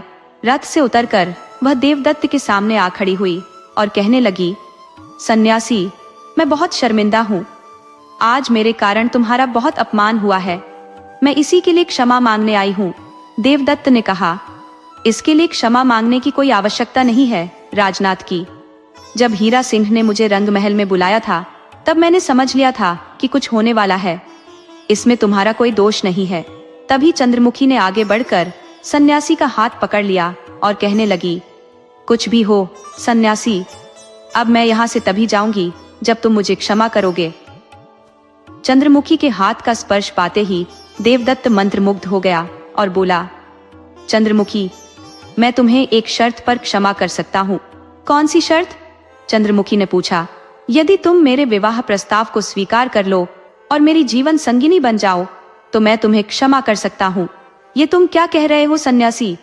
अब मुझे सन्यासी मत कहो चंद्रमुखी। तुम्हारे स्पर्श के साथ ही मेरा सन्यास टूट चुका है और मैं तुम्हारे सौंदर्य के जादू में बंध गया हूँ। ये तो बड़ी अनर्थ हो गया। यह कहकर चंद्रमुखी ने देवदत्त का हाथ छोड़ दिया और बोली, देवदत्त, यह असंभव है, क्योंकि मैं 5 वर्षों के लिए दर्शनपुर के राजा की रानी चुनी गई हूँ। 5 वर्षों के बाद मेरे स्थान पर नई राजनाथ चुनी जाएगी, तभी मैं दर्शनपुर छोड़कर जा सकूंगी। देवदत्त ने कहा, कोई बात नहीं चंद्रमुखी, मेरे साथ यहाँ से चलो। हम इस राज्य से दूर जाकर विवाह करेंगे। यदि तुम मेरे साथ नहीं जा सकती, तो मैं अगले 5 वर्षों तक तुम्हारी प्रतीक्षा करने के लिए तैयार हूँ। क्या तुम 5 वर्षों तक मेरी प्रतीक्षा करोगे? हाँ चंद्रमुखी, तुम्हारे सौंदर्य ने मेरे हृदय में ज्वालामुखी प्रज्वलित कर दिया है। चंद्रमुखी ने कहा, देवदत्त, मैं तुम्हारे प्रेम को स्वीकार करती हूँ। अगर तुम 5 वर्षों तक मेरे लिए प्रतीक्षा कर सकते हो, तो मैं भी 5 वर्षों बाद तुम्हारे पास आऊंगी। तो ठीक है चंद्रमुखी, मैं यहाँ से सीधा तलाश वन की ओर जा रहा हूँ। आज से ठीक 5 वर्षों बाद जब तुम राजा के पद से मुक्त हो जाओगी, तब तलाश वन में आ जाना। हम वहां पर विवाह कर लेंगे। ठीक है देवदत्त, मैं ऐसा ही करूंगी। इसके बाद सन्यासी देवदत्त तलाश वन की ओर चल पड़ा। चंद्रमुखी महल की ओर लौट गई। देवदत्त चलते चलते पलाश वन में पहुंचा और वरुण ऋषि के आश्रम में जाकर उनसे पूछा, प्रणाम ऋषिवर, क्या मैं आपके आश्रम में 5 वर्षों तक रह सकता हूँ? ऋषि बोले, हाँ देवदत्त, तुम यहाँ खुशी से रह सकते हो। और इस तरह देवदत्त ऋषि के आश्रम में रहने लगा। वह हर समय किसी न किसी कार्य में व्यस्त रहता था, लेकिन फिर भी उसके विचारों में चंद्रमुखी ही रहती थी। ऋषि ने देवदत्त की दशा देखकर एक दिन उससे पूछा, देवदत्त, मुझे ऐसा प्रतीत होता है कि तुम किसी चिंता में खोए रहते हो।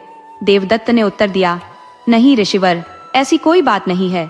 यह सुनकर ऋषि मुस्कुराए और मन ही मन सोचने लगे, देवदत्त, तुम लाख मुझसे छिपाओ, पर मैं तुम्हारे मन की बात भली भांति जानता हूँ। धीरे धीरे 5 वर्ष व्यतीत हो गए और देवदत्त बड़ी व्याकुलता से चंद्रमुखी के आने की प्रतीक्षा करने लगा। देवदत्त प्रतिदिन आश्रम के बाहर बैठकर चंद्रमुखी की राह देखता रहता था। एक दिन ऋषि उसके पास आए और बोले, क्या बात है? मैं देख रहा हूँ कि पिछले कुछ दिनों से तुम रोज इसी तरह से किसी की प्रतीक्षा कर रहे हो। बताओ तो, तुम किसका इंतजार कर रहे हो? तब देवदत्त ने हिम्मत जुटाकर कहा, ऋषिवर, मैं दर्शनपुर राज्य की राज नर्तकी चंद्रमुखी से प्रेम करता हूँ और प्रतिदिन उसी के आने की बाट जोहता हूँ। ऋषि बोले, क्या तुम एक स्त्री के प्रेम जाल में फंसे हुए हो? तब देवदत्त ने अपनी और चंद्रमुखी की मुलाकात के बारे में वरुण ऋषि को विस्तार से बता दिया। ऋषि ने कहा, देवदत्त, एक सन्यासी होकर तुम्हें एक स्त्री के मोह में नहीं पड़ना चाहिए। एक नारी के लिए तुम अपनी तपस्या और धर्म त्यागने के लिए उतावले हो रहे हो, यह उचित नहीं है। देवदत्त बोला, ऋषिवर, मैं प्यार के रास्ते पर निकल चुका हूँ और जो प्रेम करते हैं वे तन मन धन सब कुछ उसमें अर्पण कर देते हैं। कुछ देर सोचने के बाद ऋषि बोले, ठीक है देवदत्त, जैसा भी होगा हम चंद्रमुखी से तुम्हारा विवाह करवा देंगे, लेकिन उससे पहले तुम्हें हमारा एक काम करना होगा। कौन सा काम ऋषिवर? देवदत्त ने पूछा। ऋषि बोले, तो सुनो, आज से ठीक 15 दिन बाद देवनगर के राजा सूर्य सिंह के यहाँ एक प्रसिद्ध नर्तकी सोमप्रभा का नृत्य प्रदर्शन होने वाला है, जिसे राजा सूर्य सिंह अपनी प्रजा के साथ बैठकर देखेंगे। तुम्हें भी उस आयोजन में दर्शक बनकर शामिल होना होगा। यह सुनकर देवदत्त सोच में पड़ गया और फिर कुछ सोचकर बोला, ऋषिवर, मैं देवनगर जाने के लिए तैयार हूँ, पर मेरी अनुपस्थिति में यदि चंद्रमुखी यहाँ आई तो क्या होगा? तुम उसकी चिंता मत करो देवदत्त। अगर चंद्रमुखी यहाँ आई तो मैं उसे अपने आश्रम में ही रोक लूंगा। उसी दिन देवदत्त ने देवनगर की ओर प्रस्थान कर दिया। उसे जाते हुए देखकर ऋषि मन ही मन सोचने लगे, देवदत्त, तुम एक नर्तकी के प्रेम जाल में फंस गए हो, इसीलिए इस जाल से तुम्हें एक नर्तकी के द्वारा ही निकाला जा सकता है। इधर दूसरी तरफ राजा हीरा सिंह चंद्रमुखी से कह रहे थे, चंद्रमुखी, हम तुम्हारी नृत्य कला से बहुत प्रसन्न है, इसीलिए अगले 5 वर्षों के लिए भी हम तुम्हें राजनर्तकी घोषित करते हैं। यह सुनकर चंद्रमुखी उदास हो गई, परंतु राजा की आज्ञा को वह टाल नहीं सकती थी। मन ही मन वह सोचने लगी, अब मैं क्या करूं? पलाश वन में देवदत्त मेरे आने की प्रतीक्षा कर रहा होगा। उसे क्या पता कि मैं यहाँ किस दुविधा में फंस चुकी हूँ। इधर देवदत्त देवनगर की ओर चला जा रहा था और फिर ठीक समय पर वह देवनगर में पहुंच गया। सैकड़ों की तादाद में लोग वहां उपस्थित थे और एक सन्यासी को देखकर वे आश्चर्यचकित हो गए और आपस में खुसुर फुसुर करने लगे।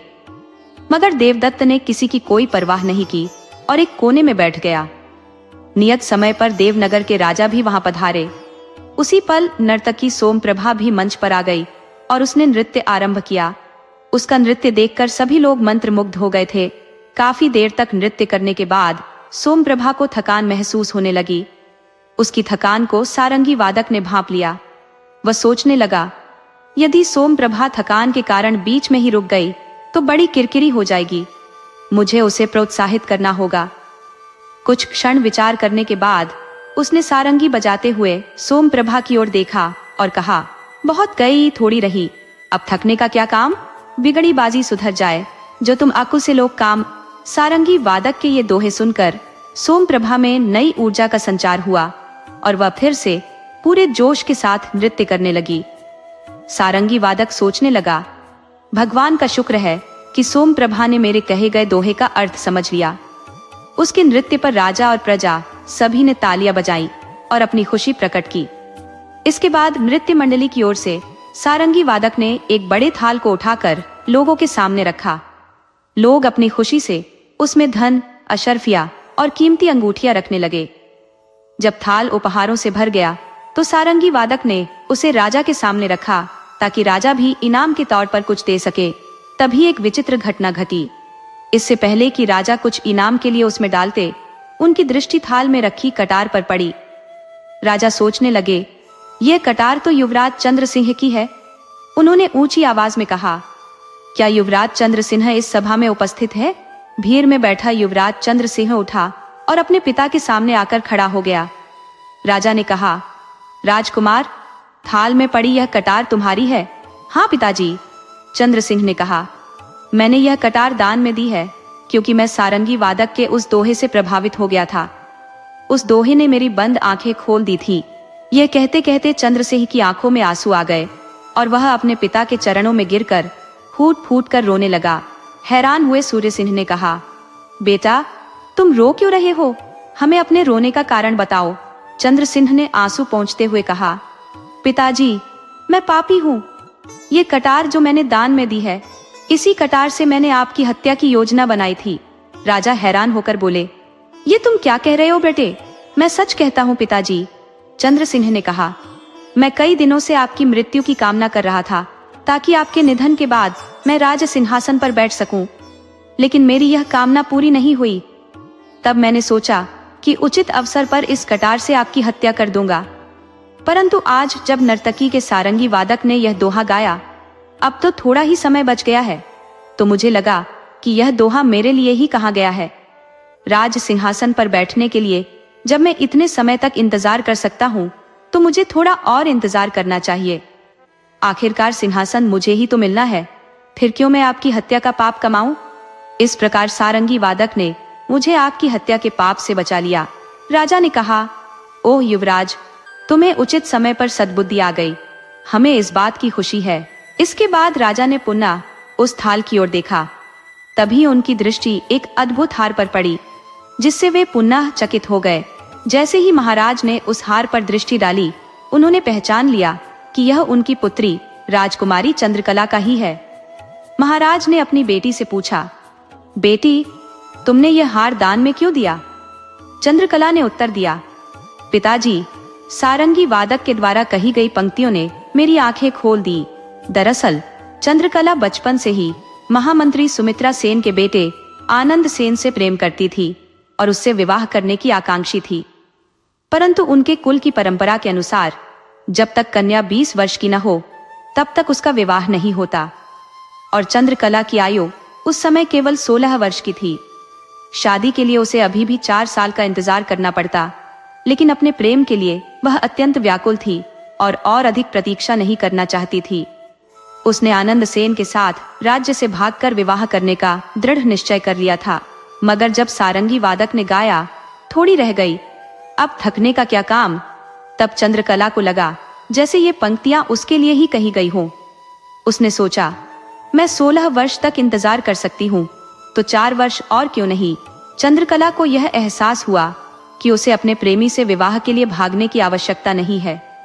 समय आने पर उसका विवाह अपने प्रेमी से हो ही जाएगा। ऐसा करने से उसके पिता की प्रतिष्ठा भी बनी रहेगी।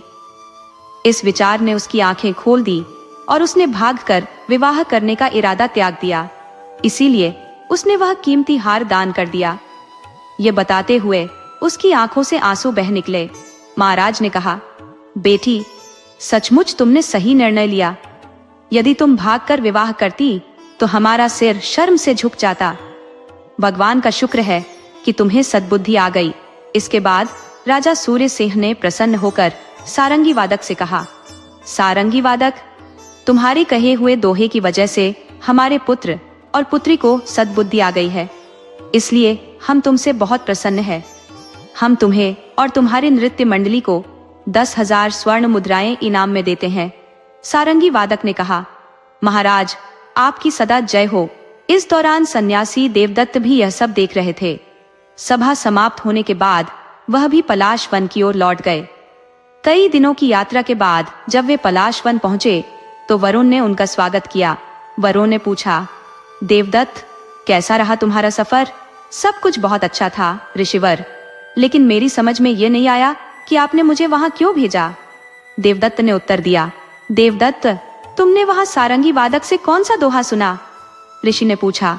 उसने कहा था, बहुत गई थोड़ी रही, अब थकने का क्या काम, बिगड़ी बाजी सुधर जाए, जो तुम अक्ल से लोग काम। देवदत्त, इस दोहे को सुनकर वहां का राजकुमार और राजकुमारी सद्बुद्धि को प्राप्त हो गए। फिर तुम्हारी आंखें क्यों नहीं खुली? क्या तुम इस दोहे का गहन अर्थ नहीं समझ सके? ऋषि ने कहा। देवदत्त ने कहा, मैं आपकी बात नहीं समझ पा रहा हूँ। देवदत्त, एक समय था जब तुम एक महान तपस्वी थे। जहां भी तुम जाते थे लोग तुम्हारे तपोबल के कारण तुम्हारा आदर करते थे, लेकिन आज तुम एक नर्तकी के मोहपाश में फंस चुके हो। तुम सारंगी वादक की चेतावनी को भी समझ नहीं पाए। ऋषि ने कहा। इस प्रकार देवदत्त को अपनी भूल का एहसास हुआ और उन्होंने अपने जीवन में नई दिशा की ओर कदम बढ़ाया। सुनो, उस सारंगी वादक के दोहे में तुम्हारे लिए एक गहन चेतावनी छिपी थी। अब बस थोड़ा समय ही शेष है। जब तुमने अपना पूरा जीवन सन्यास में व्यतीत किया है, तो फिर अब संसार के मोह में क्यों फंसते हो? सांसारिक जीवन का आकर्षण छोड़कर प्रभु में ध्यान लगाओ, इसी में तुम्हारा कल्याण है। क्यों कुछ दिनों के सुख के लिए जीवन को संकट में डालते हो? ये सुनकर देवदत्त की आंखें खुल गई। वह बोल उठा, ऋषिवर, मुझे क्षमा कर दीजिए। मैं बहुत अधर्मी हूँ, जो अपने धर्म को भूलकर चंद्रमुखी के मोह में अंधा हो गया था। देवदत्त ने उसी क्षण ऋषि का आशीर्वाद लिया और हिमालय पर्वत पर तपस्या करने के लिए प्रस्थान कर गया। दूसरी ओर 5 वर्ष बीत जाने के बाद जब राजनाथ की चंद्रमुखी अपने पद से मुक्त हुई, तो उसने सोचा, अब मुझे पलाश वन जाना चाहिए, क्या पता इतने वर्षों के बाद भी मुझे सन्यासी देवदत्त वहां मिल जाए। चंद्रमुखी उसी दिन पलाश वन की ओर रवाना हो गई। देवदत्त को खोजते खोजते उसे कई दिन बीत गए, लेकिन उसे देवदत्त का कोई पता नहीं चला। तब वह खोजबीन करती हुई वरुण ऋषि के पास पहुंची। उसे देखकर वरुण ऋषि ने कहा, आओ राजनाथ की चंद्रमुखी, आओ। आप मुझे जानते हैं ऋषिवर? मैं तो यह भी जानता हूँ कि तुम यहाँ देवदत्त को खोजने आई हो। देवदत्त कहाँ है ऋषिवर? वह अब यहाँ नहीं है, वह तो हिमालय पर्वत पर तपस्या में लीन है। ऋषिवर, जब मेरा प्रेमी ही वैरागी हो गया तो आज से मैं भी सांसारिक जीवन का त्याग करती हूँ। और फिर चंद्रमुखी ने उसी दिन से एक सन्यासिनी का जीवन अपना लिया। अब चंद्रमुखी ने भी अपना जीवन प्रभु की भक्ति में समर्पित कर दिया था। दोस्तों, अगर कहानी आपको अच्छी लगी हो तो चैनल को सब्सक्राइब कर लीजिए। वीडियो को लाइक और कमेंट करना बिल्कुल मत भूलिएगा।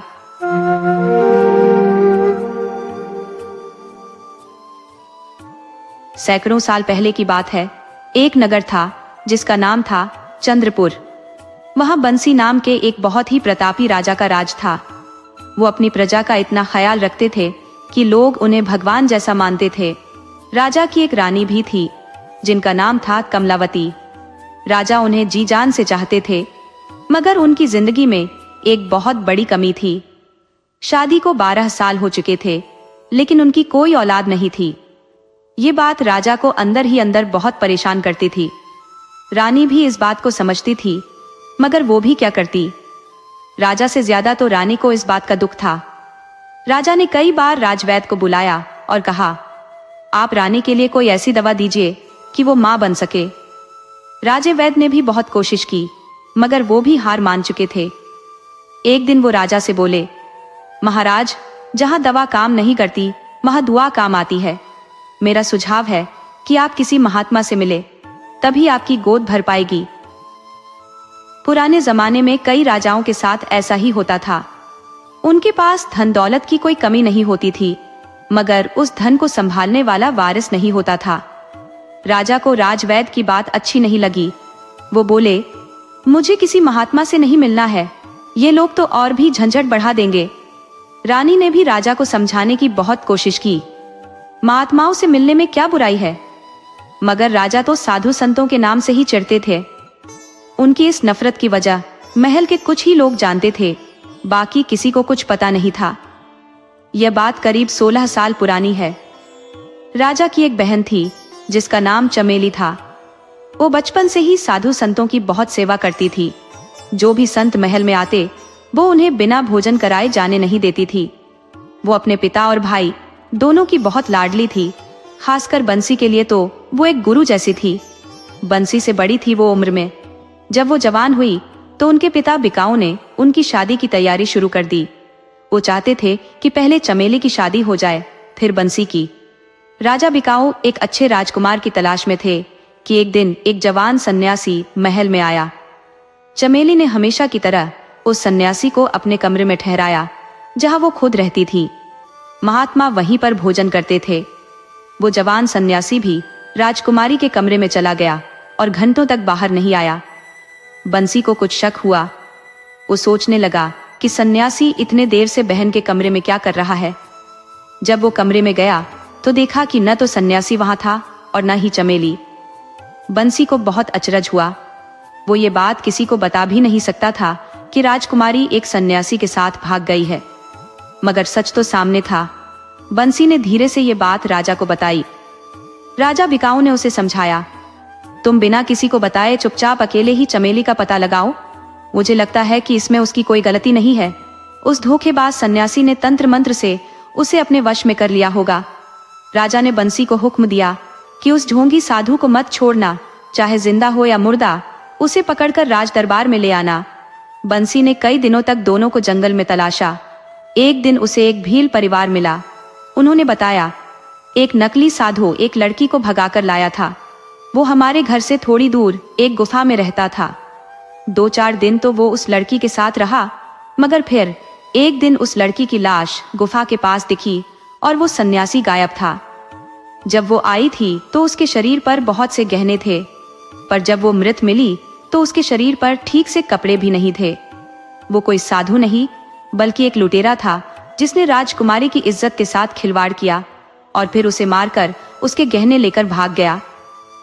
बंसी उसी जगह गया जहां भील ने बताया था। वहां राजकुमारी के शरीर का सिर्फ कंकाल और कुछ फटे पुराने कपड़े पड़े थे। जानवर उन्हें नहीं खाते थे। बंसी उदास होकर महल लौटा और राजा को यह सब बताया। राजा बिकाऊ सदमे में आ गए। वो अपनी बेटी की दर्दनाक मौत को बर्दाश्त नहीं कर पाए और चल बसे। राजा की मौत का सदमा रानी भी नहीं सह पाई और वो भी चल बसी। एक ही दिन में राजा रानी का इस तरह चले जाना बंसी के लिए बहुत बड़ा झटका था, मगर उसे प्रजा की देखभाल भी करनी थी और उस धोखेबाज साधु को भी ढूंढना था। पिता के बाद बंसी ने राजगद्दी संभाली। उसकी शादी भी नहीं हुई थी तब तक। उसने सबसे पहले उस ढोंगी सन्यासी का पता लगाया। वो राज्य की सीमा पर बेहला जंगल में रहता था। बंसी ने उसे उसके ही आश्रम में फांसी पर लटकवा दिया।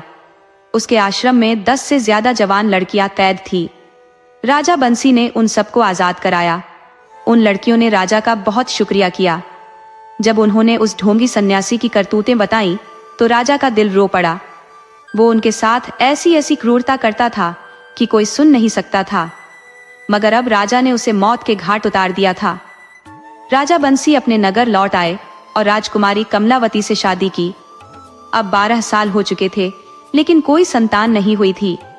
कमलावती किसी सन्यासी से मिलने को बेचैन थी, मगर राजा ने अपने दरबार में सन्यासियों का आना मना कर रखा था। राजा के राज्य के पास के जंगल में भी कोई सन्यासी नहीं रहता था। राजा बंसी का मानना था कि सच्चा सन्यासी अपनी कोई पहचान नहीं चाहता। अगर उसने सब कुछ छोड़ दिया है तो उसे लोगों से क्या मतलब? वो क्यों सबसे मिलकर बताएगा कि मैं सन्यासी हूं? सन्यासी को भगवान के सिवा कुछ नहीं चाहिए होता है। वो जंगल में अकेले रहता है या फिर पहाड़ों की गुफा में समाधि लगाए रहता है। उसे भीख मांगने की क्या जरूरत? जब उसने अपना भार भगवान पर छोड़ दिया है तो भगवान ही उसका ख्याल रखेंगे। वो मांगेगा तो भगवान से और नहीं मांगेगा तो भी भगवान से। सच्चे सन्यासी के दर्शन तो बहुत ही मुश्किल होते हैं। अगर किसी को ऐसे सन्यासी के दर्शन हो जाए तो उसका जीवन सफल हो जाता है, मगर ऐसे सन्यासी अब मिलते ही नहीं है। राजा ने रानी को समझाया, आप किसी भी सन्यासी के बारे में सोचना बंद कर दीजिए। आप खुद सोचो, अगर साधु का अपना घर ठीक होता, उसकी बीवी बच्चे उसकी बात मानते, तो वो साधु क्यों बनता? राजा ने रानी से कहा, मैं किसी अच्छे वैद्य के बारे में पता लगाता हूँ, वही तुम्हारा इलाज कर पाएगा। मगर रानी को राजा की किसी भी बात पर यकीन नहीं था। उन्हें सन्यासियों पर बहुत भरोसा था। उन्होंने राजा से कुछ नहीं कहा, मगर मंत्री से सलाह ली। मंत्री ने कहा, आप राजा की बात छोड़िए, उनका सन्यासियों से भरोसा उठ गया है, मगर आप उन पर यकीन करिए। अब सबसे बड़ी दिक्कत ये थी कि राजा के जिद के चलते उनके राज में कोई भी साधु महात्मा नहीं ठहरता था। मंत्री ने रानी से कहा, रानी साहिबा, देखिए, राजा का मन तो बदल नहीं सकता और हमारे राज्य के जंगल में तो अब कोई साधु रहते नहीं, मगर पड़ोसी राज्य के जंगल में एक महात्मा जरूर है, आप उनसे मिल सकती हैं। रानी ने भी मन में ठान लिया कि चाहे कुछ भी हो जाए, वो उस महात्मा से मिलकर रहेंगी। राजा को बिना बताए वो अपनी एक दासी के साथ भेष बदलकर निकल पड़ी। उन्होंने सोचा कि सैनिक साथ में होंगे तो भेद खुल जाएगा। जब वो दूसरे राज्य के जंगल में पहुंची तो उन्हें वहां एक सन्यासी मिले। रानी ने अपना परिचय दिया और अपनी सारी व्यथा कह सुनाई। मैं चंद्रपुर की रानी हूँ, मेरी कोई संतान नहीं है, आप कृपा कीजिए मुझे भी संतान सुख मिले।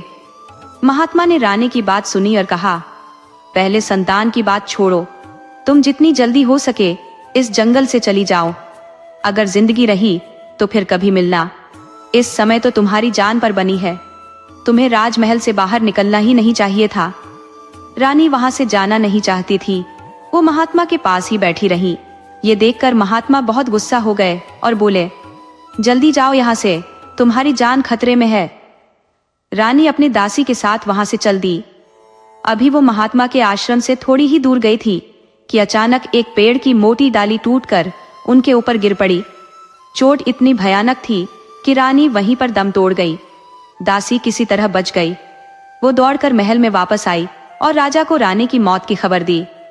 ये सुनकर राजा हैरान रह गए कि रानी महल से इतनी दूर कैसे चली गई।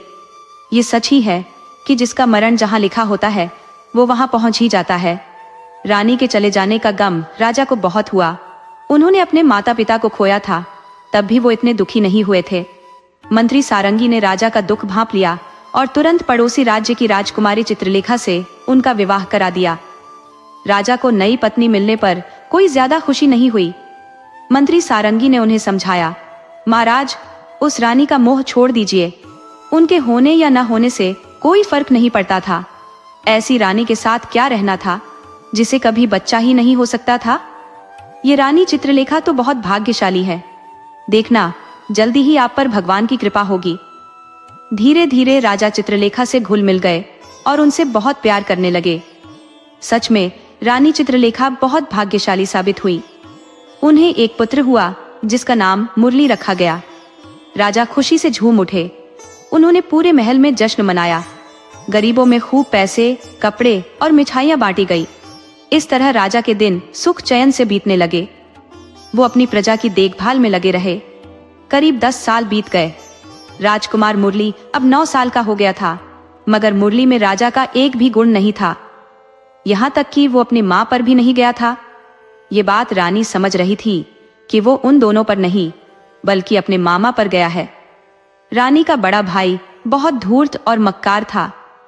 वो अपने 3 भाइयों और 2 बहनों में सबसे बड़ा था और उसकी नजर अपने पिता के सिंहासन पर थी।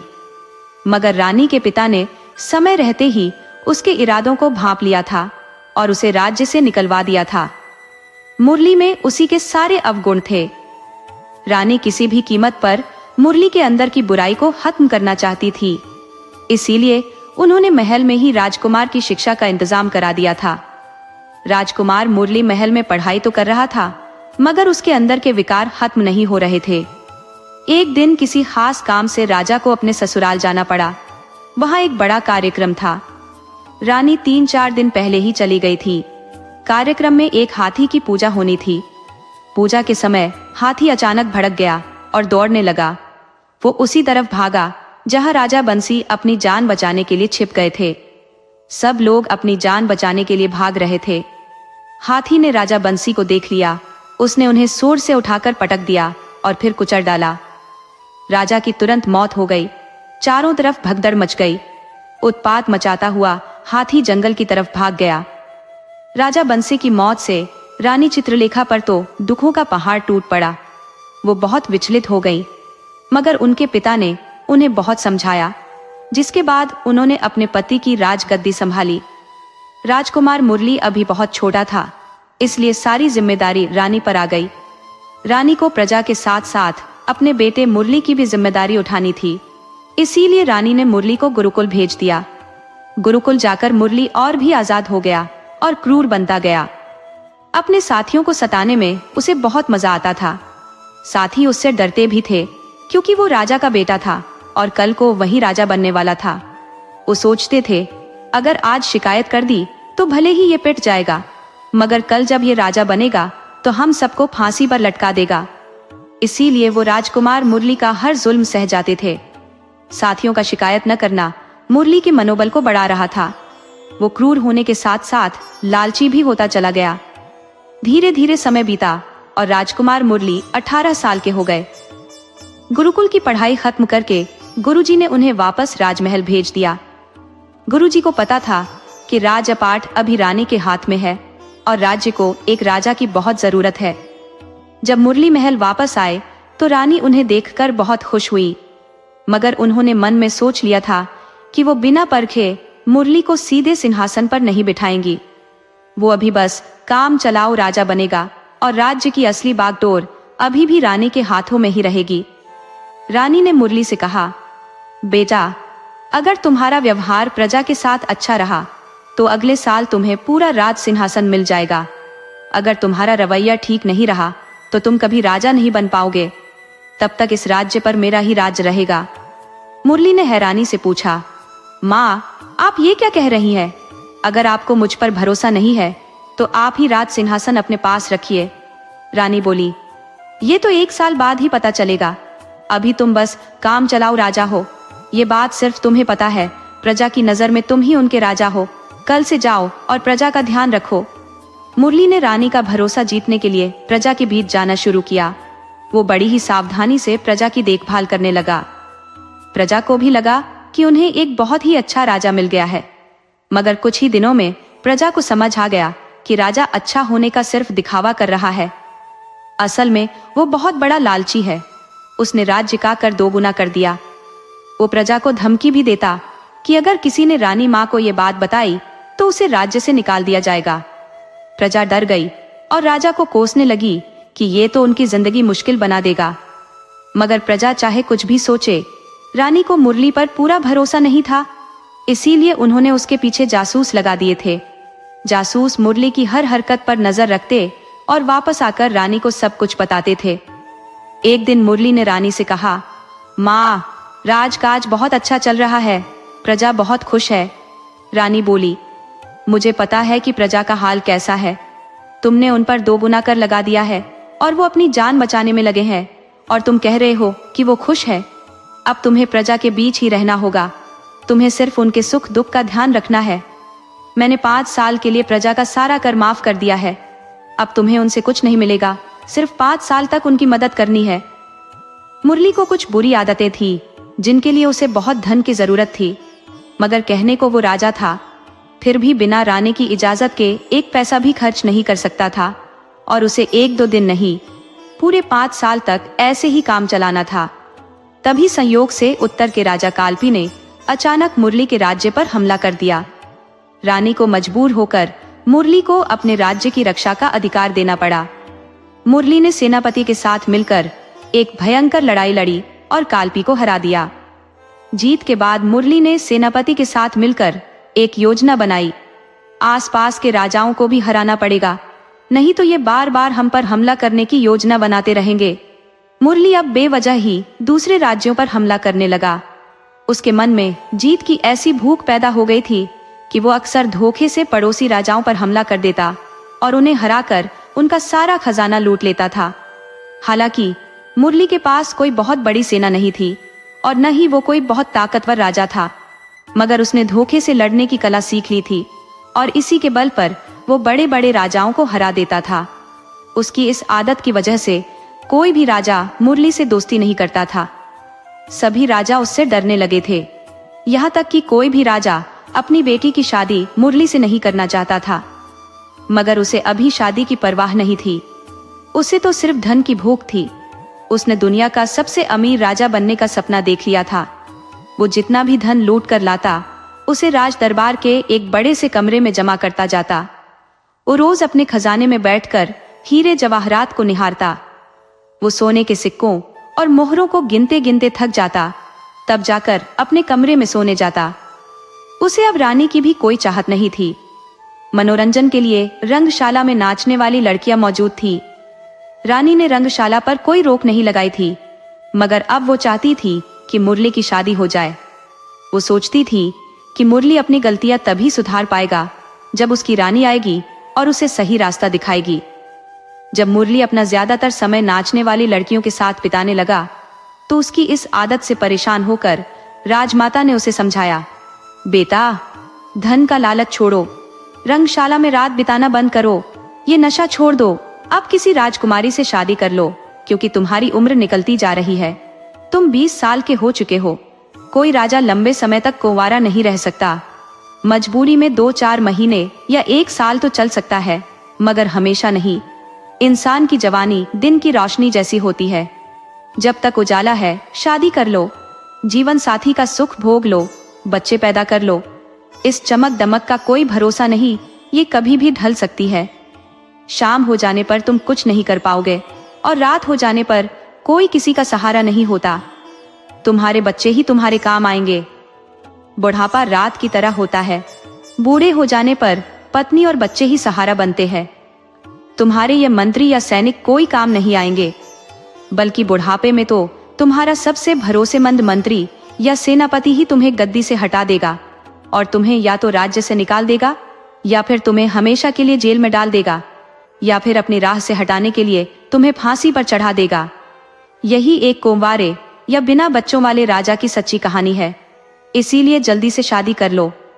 मेरा क्या है, आज मैं तुम्हारे सामने हूँ तो तुम्हें सलाह दे रही हूँ, कल नहीं रहूंगी तो तुम्हें कोई सलाह देने वाला भी नहीं मिलेगा।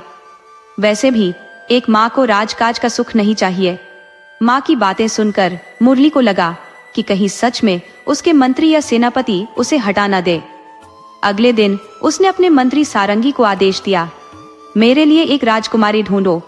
अब मुझे शादी करनी है। तुम मेरे पिता के सबसे भरोसेमंद मंत्री हो, तुम्हारे भरोसे ही ये राजकाज चल रहा है, इसीलिए अब तुम्हारे पसंद की ही रानी महल में आनी चाहिए। मंत्री बोला, ठीक है महाराज, हम जरूर कोई उपाय करते हैं। मंत्री सारंगी बहुत चतुर आदमी था। उसकी पहुंच दूर दूर के राजाओं तक थी। वो एक एक करके 10 राजाओं के पास गया, मगर कोई भी राजा मुरली के साथ अपनी बेटी की शादी नहीं करना चाहता था। सब जानते थे कि मुरली ने बहुत दुश्मनी मोल ले ली है। किसी दिन 4-5 राजा एक साथ मिलकर हमला कर दिए तो उसके राज का अंत हो जाएगा। मंत्री सारंगी पूरे 1 महीने तक भटकते रहे, मगर उन्हें कहीं भी कामयाबी नहीं मिली। जब वो राज दरबार लौटे तो उनका चेहरा उतरा हुआ था। राजा मुरली को भरोसा था कि मंत्री जी जरूर कोई अच्छी खबर लेकर आए होंगे, मगर रानी तो मंत्री का चेहरा देखकर ही समझ गई कि दाल में कुछ काला है। राजा मुरली ने उत्सुकता से पूछा, मंत्री जी क्या हुआ? आप मेरे लिए कोई खुशखबरी लाए या खाली हाथ लौट आए हैं? और आप इतने उदास क्यों हैं? मंत्री ने उदास होकर कहा, महाराज, कोई भी राजा अपनी बेटी की शादी आपसे नहीं करेगा। आपने जिन राजाओं को हराया था वो तो अपनी रानियों और राजकुमारियों के साथ पता नहीं कहां भाग गए या फिर मारे गए। आपको उस समय ध्यान देना चाहिए था। अब रही दूर के राजाओं की बात, तो वो आपका नाम भी सुनना पसंद नहीं करते। उनकी नजर में आप एक बहुत बड़े पापी हो। मंत्री ने आगे बताया, एक राजा भवली तो यहाँ तक कह दिया कि उसके राज्य में जब जानवरों के घाव में कीड़े पड़ जाते हैं तो लोग पीपल के पत्ते पर आपका नाम लिखकर उनके गले में बांध देते हैं और कीड़े तुरंत मर जाते हैं। ये सुनकर मुरली को गुस्सा आ गया। वो बोला, मंत्री जी, आपने उस राजा की जुबान क्यों नहीं काट ली? सारंगी ने समझाया, राजन, वो सभी राजा बहुत चालाक और ताकतवर हैं। उनका एक ही मकसद है, चाहे जैसे भी हो, आपकी जान लेना। वैसे भी दुश्मन राजा की बेटी आपके लिए झर जैसी होगी। आपको उनसे शादी नहीं करनी चाहिए। राजा मुरली ने गुस्से में कहा, मंत्री जी, आप ये क्या कह रहे हैं? अरे, कितने राजा दूसरे राजाओं की बेटियों को जीत कर ले आते हैं। अगर हमें राजकुमारी प्यार से नहीं मिल रही तो हम किसी राजा पर हमला करके उसे जीत लेंगे। मंत्री सारंगी बोले, राजन, आप उनसे लड़कर भी नहीं जीत सकते, क्योंकि कुल 10 राजाओं ने मिलकर एक बहुत बड़ी सेना बना ली है। अगर कोई भी राजा उनमें से किसी एक पर आंख उठाएगा तो सब मिलकर उस पर हमला कर देंगे, और उस हालात में आप क्या, दुनिया का कोई भी राजा उन्हें हरा नहीं सकता। राजा मुरली ने कहा, क्या बात करते हो मंत्री जी? क्या आप जैसे भरोसेमंद मंत्री के होते हुए मैं कुंवारा रह जाऊंगा? तब सारंगी ने कहा, राजन, इस परिस्थिति में बस एक ही रास्ता बचा है। आप अपनी प्रजा में से ही किसी लड़की से शादी कर लीजिए। राजा ने हैरानी से कहा, मंत्री जी, आप बूढ़े हो गए हैं, इसीलिए पागलों जैसी बात कर रहे हैं। इस राज पर 12 पीढ़ियों से राज चल रहा है। हमारे किसी भी पूर्वज ने किसी आम लड़की से शादी नहीं की। हमेशा राजकुमारियां ही रानी बनी है। मंत्री सारंगी ने समझाया, महाराज, राजकुमारियां भी तो लड़कियां ही होती हैं। एक आम लड़की और एक राजकुमारी में सिर्फ कपड़ों और गहनों का ही फर्क होता है। अगर किसी आम लड़की को सुंदर कपड़े और गहने पहना दिए जाए तो वो भी राजकुमारी ही लगेगी। मुरली ने गुस्से में कहा, मंत्री सारंगी, अपनी जुबान बंद करो और कहीं से भी किसी राजकुमारी का इंतजाम करो। अब हमारे दरबार में तुम्हारी बकवास नहीं चलेगी। तुम काम कम और बातें ज्यादा करने लगे हो। सारंगी समझ गए कि राजा अपने जिद से पीछे नहीं हटेगा।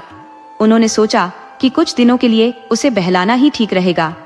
सारंगी ने कहा, ठीक है महाराज, आप मुझे 6 महीने का समय दीजिए, या हो सकता है इसमें ज्यादा समय लगे, इसीलिए हमें 1 साल का समय दीजिए। राजा बोले, ठीक है, तुम्हें समय दिया जाता है, मगर इस बार अगर बात नहीं बनी तो अपना मनहूस चेहरा लेकर वापस मत आना। मंत्री वहां से चले गए। कई महीने बीत गए।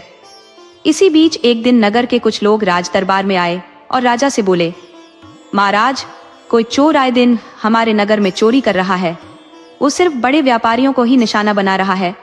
नगर की सुरक्षा में लगे सैनिक भी कुछ नहीं कर पा रहे हैं। हम सब परेशान होकर आपके पास आए हैं। आपके पिता महाराज बंसी ने हमें दूसरे नगर से लाकर यहाँ बसाया था। अब राजा बंसी के न रहने पर आप ही हमारे माई बाप हैं।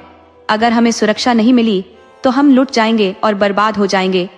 महाराज, आप हमें बचा लीजिए। राजा मुरली ने उन्हें आश्वासन देते हुए कहा, जरूर, हम सुरक्षा का पूरा इंतजाम करेंगे और उस चोर को भी पकड़ेंगे जिसने सबके घरों में चोरी की है। सबको पता है कि हमारे राज्य में चोरी करने वाले को फांसी दी जाती है, फिर भी इतना ढीठ चोर कहां से आ गया जो रोज चोरी कर रहा है। उसे मौत का भी डर नहीं है। उसे हर हाल में कल तक पकड़ो। सैनिक राजा का हुक्म पाकर चले गए। सेनापति ने नगर में बहुत सख्त पहरा लगवा दिया। सैनिक रात भर पहरा देते रहे। सुबह सबने राहत की सांस ली कि चलो, आज चोरी नहीं हुई। मगर तभी एक बूढ़ा सेठ रोता हुआ राज दरबार में आया और राजा से बोला, महाराज, मैं लुट गया, बर्बाद हो गया। मेरे घर में चोर ने सिर्फ चोरी ही नहीं की बल्कि मुझे मारा पीटा भी, और बोला कि अगर मैंने किसी को बताया तो वो मुझे जान से मार देगा। महाराज, मुझे उस चोर से बहुत डर लग रहा है। मुझे लगता है वो कोई चोर नहीं था। राजा मुरली ने कहा, व्यापारी, शांत हो जाओ और आराम से बताओ, क्या हुआ है तुम्हारे साथ? अगर वो चोर नहीं था तो फिर कौन था? तब उस बूढ़े व्यापारी ने बताया, महाराज, मेरे घर में चोरी नहीं, डकैती हुई है, और वो किसी चोर ने नहीं बल्कि आपके सैनिकों ने की है। चोर कोई और नहीं, आपके सैनिक ही है। ये सुनकर राजा हैरान रह गए। सैनिक और चोरी? मैं ये बिल्कुल बर्दाश्त नहीं कर सकता। रक्षक ही भक्षक कैसे हो सकते हैं? राजा ने सेनापति को आदेश दिया, पता लगाओ कि किस सैनिक की ड्यूटी इस व्यापारी के घर के पास लगी थी। उसे पकड़कर जेल में डाल दो। सेनापति ने पता लगाकर 5 सैनिकों को पकड़वा दिया। 5 सैनिक सफाई देते रहे कि महाराज, हमने चोरी नहीं की है, हम चोरी क्यों करेंगे? मगर राजा उन सैनिकों पर बहुत गुस्सा थे। राजा मुरली ने उनकी एक न सुनी और उन्हें जेल में डलवा दिया। अगले दिन राज दरबार सजा। राजा सिंहासन पर आकर बैठ गए। तभी 2 बड़े सेठ रोते हुए वहां पहुंचे और राजा से गुहार लगाने लगे, महाराज, हम लुट गए, बर्बाद हो गए। आज तो आपके सेनापति ने ही हमें लूटा है, बहुत मारा पीटा और गालियां दी हैं। ये सुनकर राजा का माथा ठनका। उन्हें शक हुआ कि कहीं ये सेनापति की कोई साजिश तो नहीं है। उन्होंने तुरंत सेनापति को भी जेल में डलवा दिया और खुद सेना की कमान संभाली। उस रात वो खुद पहरेदारी का जायजा लेने और चोर का पता लगाने निकले। पूरी रात वो सख्ती से पहरा देते रहे। सुबह उन्हें यकीन हो गया कि आज किसी के घर चोरी नहीं हुई है। मगर जब वो महल पहुंचे तो 3 व्यापारी राजमाता से शिकायत कर रहे थे, राजमाता, हम अब आपके नगर में नहीं रह सकते। हम उस नगर में नहीं रहेंगे जहां का राजा खुद ही अपनी प्रजा को लूटता हो। आज राजा ने हमारे घरों में चोरी की है। आपके पति ने हमें बड़ी उम्मीद से यहाँ बसाया था, मगर लगता है अब राजा को हमारी जरूरत नहीं है। राजा में धन का लालच इतना बढ़ गया है कि वो अपनी ही प्रजा को लूटने लगा है। राजमाता को भी लगने लगा कि जरूर ये राजा का ही काम है। उन्हें लगा कि दूसरों को लूटते लूटते अब राजा अपनी प्रजा को भी लूटने लगा है। उन्होंने व्यापारियों को समझाया, सेठ, तुम लोगों को कहीं जाने की जरूरत नहीं है। राजा ने तुम लोगों का जितना धन लूटा है उतना तुम्हें राजकोष से मिल जाएगा। कल आकर ले जाना। व्यापारी रानी की बात सुनकर लौट गए। तब राजमाता ने राजा को बहुत डांटा, तुम अपनी हद पार कर रहे हो। क्या कोई राजा अपनी प्रजा को लूटता है? राजा अपनी माँ को सफाई देते रहे, मगर रानी ने उनकी एक न सुनी और बोली, तुम राज सिंहासन पर बैठने के लायक नहीं हो। मुझे अब प्रजा में से ही कोई काबिल राजा ढूंढना पड़ेगा। राजा ने माँ की कसम खाकर कहा, माँ, ये मेरा काम नहीं है। रानी बोली, बदनामी तुम्हारे सिर पर आ चुकी है। अगर तुम बेकसूर हो तो तुम्हें ये मेरे सामने साबित करना होगा। मैं तुम्हें 1 हफ्ते का समय देती हूँ। अगर तुम खुद को बेगुनाह साबित नहीं कर पाए तो मैं तुम्हें भी जेल में डाल दूंगी। तुम मेरे लिए कोई खास नहीं हो। हर चोर की असली जगह जेल ही होती है। राजा बहुत बड़ी मुश्किल में फंस गया। अब उसे समझ आ रहा था कि न तो जेल में बंद सैनिक चोर है और न ही उसका सेनापति। चोर कोई और है और वो बहुत शातिर है। वो बार बार भेष बदलकर चोरी कर रहा है, कभी सैनिक बनकर तो कभी सेनापति बनकर, और अब राजा बनकर भी उसने सेठों को लूट लिया है। अब ये इल्जाम मेरे सिर आ गया है तो मुझे ही चोर को ढूंढना होगा। राजा मुरली ने भी उस रात अपना भेष बदला और चोर का पता लगाने के लिए नगर के बाहर के रास्ते पर छिप गए। उन्हें शक था कि चोर कोई नगर का आदमी नहीं हो सकता, वो जरूर बाहर से आता है, खासकर पूरब के जंगल की तरफ से। राजा मुरली पूरब के रास्ते पर छिपकर बैठ गए। बैठे बैठे आधी रात हो गई। राजा ने देखा कि एक नौजवान राजकुमार का रूप धारण करके नगर की तरफ आ रहा है। राजा उसके पीछे लग गए। वो छिपते छिपाते आगे बढ़ रहा था और राजा उसका पीछा कर रहे थे। राजा समझ गए कि आधी रात को कोई भी राजकुमार राज दरबार में नहीं आएगा, यही साला चोर है। मगर वो बहुत चालाक था। उसने देख लिया कि कोई उसका पीछा कर रहा है। वो वहीं रुक गया और राजा के पास आते ही उन्हें धमकाते हुए बोला, तो तुम ही हो वो चोर जो नगर में चोरी करते हो? राजा ने कहा, अरे चुप रहो, सैनिक आसपास ही पहरा दे रहे हैं। तुम भी चोर और हम भी चोर, हम दोनों तो चोर चोर मौसेरे भाई हैं। तब वो राजकुमार बोला, तुम मुझे चोर कैसे कह सकते हो? राजा मुरली कोई बेवकूफ नहीं थे। उन्होंने एक लंबी कहानी गढ़ी। वो बोले, मैं तुम्हें एक हफ्ते से चोरी करते और वापस जाते हुए देख रहा हूँ। मैं तुम्हारी बहादुरी का कायल हूँ। मैंने सोचा कि आज तुम्हारे साथ मिलकर चोरी करूं। आज तक तो छोटी मोटी चोरी करता रहा हूं, मगर तुम इजाजत दो तो साथ चलूं और मैं भी बड़ी चोरी करूं। राजकुमार बने चोर ने सोचा, जब ये एक हफ्ते से हमारी हर हरकत देख रहा है तो इससे कुछ छुपा नहीं है। अगर इसे साथ ले जाने से मना किया तो ये हमारे लिए ही खतरा बन सकता है। ये कभी भी हमें पकड़वा सकता है। तब भेष बदले हुए राजा से वो बोला, भाई जब तुम सब जान ही गए हो तो ठीक है, मेरे साथ ही चलो, मगर जो मैं कहूंगा वही करना। अलग से कोई चालाकी मत दिखाना, वरना तुम तो फंसोगे ही, मुझे भी मुसीबत में डाल दोगे।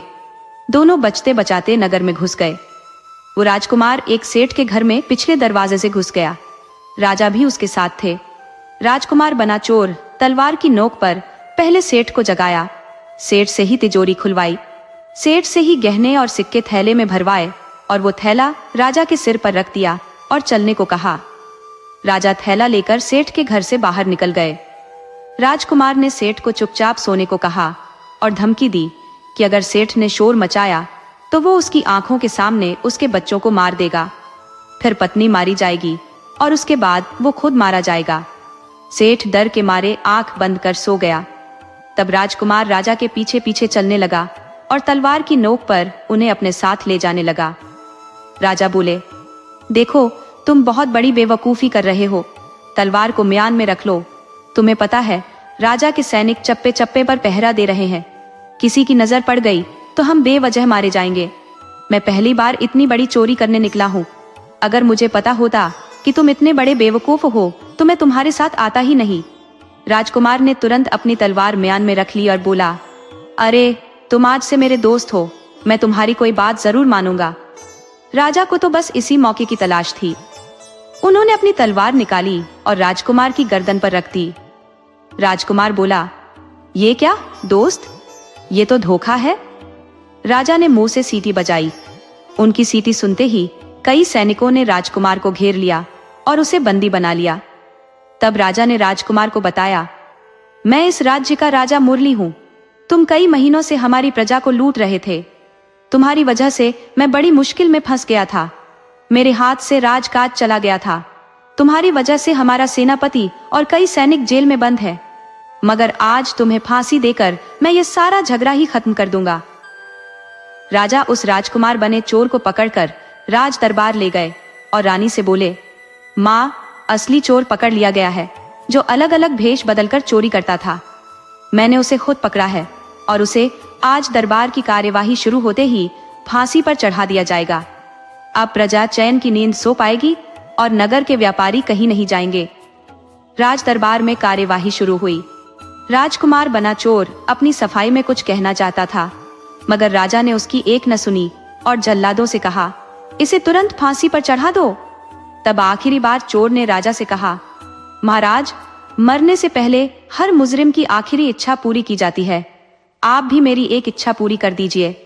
राजा बोले, हाँ, हम तुम्हारी ये इच्छा जरूर पूरी करेंगे, मगर तुम्हें राज दरबार में ही अपनी इच्छा बतानी होगी। तुम्हारी इच्छा के अनुसार तुम्हें खाने, पहनने या किसी से बात करने की इजाजत होगी। तब चोर बोला, मैं बाहर की कोई चीज नहीं मांग रहा, मुझे खाने पीने या पहनने का भी शौक नहीं है। मैं सिर्फ 5 मिनट राजमाता से बात करना चाहता हूँ। राजा बोले, चाहती हूँ, इसका क्या मतलब? तुम औरत हो? तब खुद को संभालते हुए चोर बोला, नहीं महाराज, फांसी के डर से जुबान फिसल गई थी। आप मुझे राजमाता से मिलने की इजाजत दे। राजा बोले, हाँ, तुम्हारी ये इच्छा जरूर पूरी होगी, मगर तुम सिर्फ 5 मिनट ही बात कर सकोगे। राजा ने चोर को राजमाता के कमरे में छोड़ दिया। वहां पहुंचकर चोर बोला, राजमाता, मैं आपसे अकेले में बात करना चाहता हूं। राजमाता ने चोर की आवाज सुनते ही कुछ अंदाजा लगा लिया। उन्होंने उसके हाव भाव और हाथों की बनावट देखकर पहचान लिया कि ये कोई पुरुष नहीं बल्कि एक औरत है जिसने मर्दाना भेष पहना हुआ है। राजमाता ने अपने कमरे का दरवाजा खुद बंद किया और बोली, तुम अपनी बात कह सकती हो। मैं जानती हूँ कि तुम पुरुष नहीं, एक लड़की हो। तुम ही वो चोरनी हो जिसने पूरे नगर में हंगामा मचा रखा है। अब जबकि मौत तुम्हारे सिर पर है, तो क्या मुझसे माफी मांगना चाहती हो या कुछ और? बताओ, क्या कहना है तुम्हें? तब उस लड़की ने कहा, माँ, जब आप जान ही गई है कि मैं एक स्त्री हूँ, तो अब आपसे क्या छुपाना। माँ, मैं राजा मयंक की बेटी हूँ।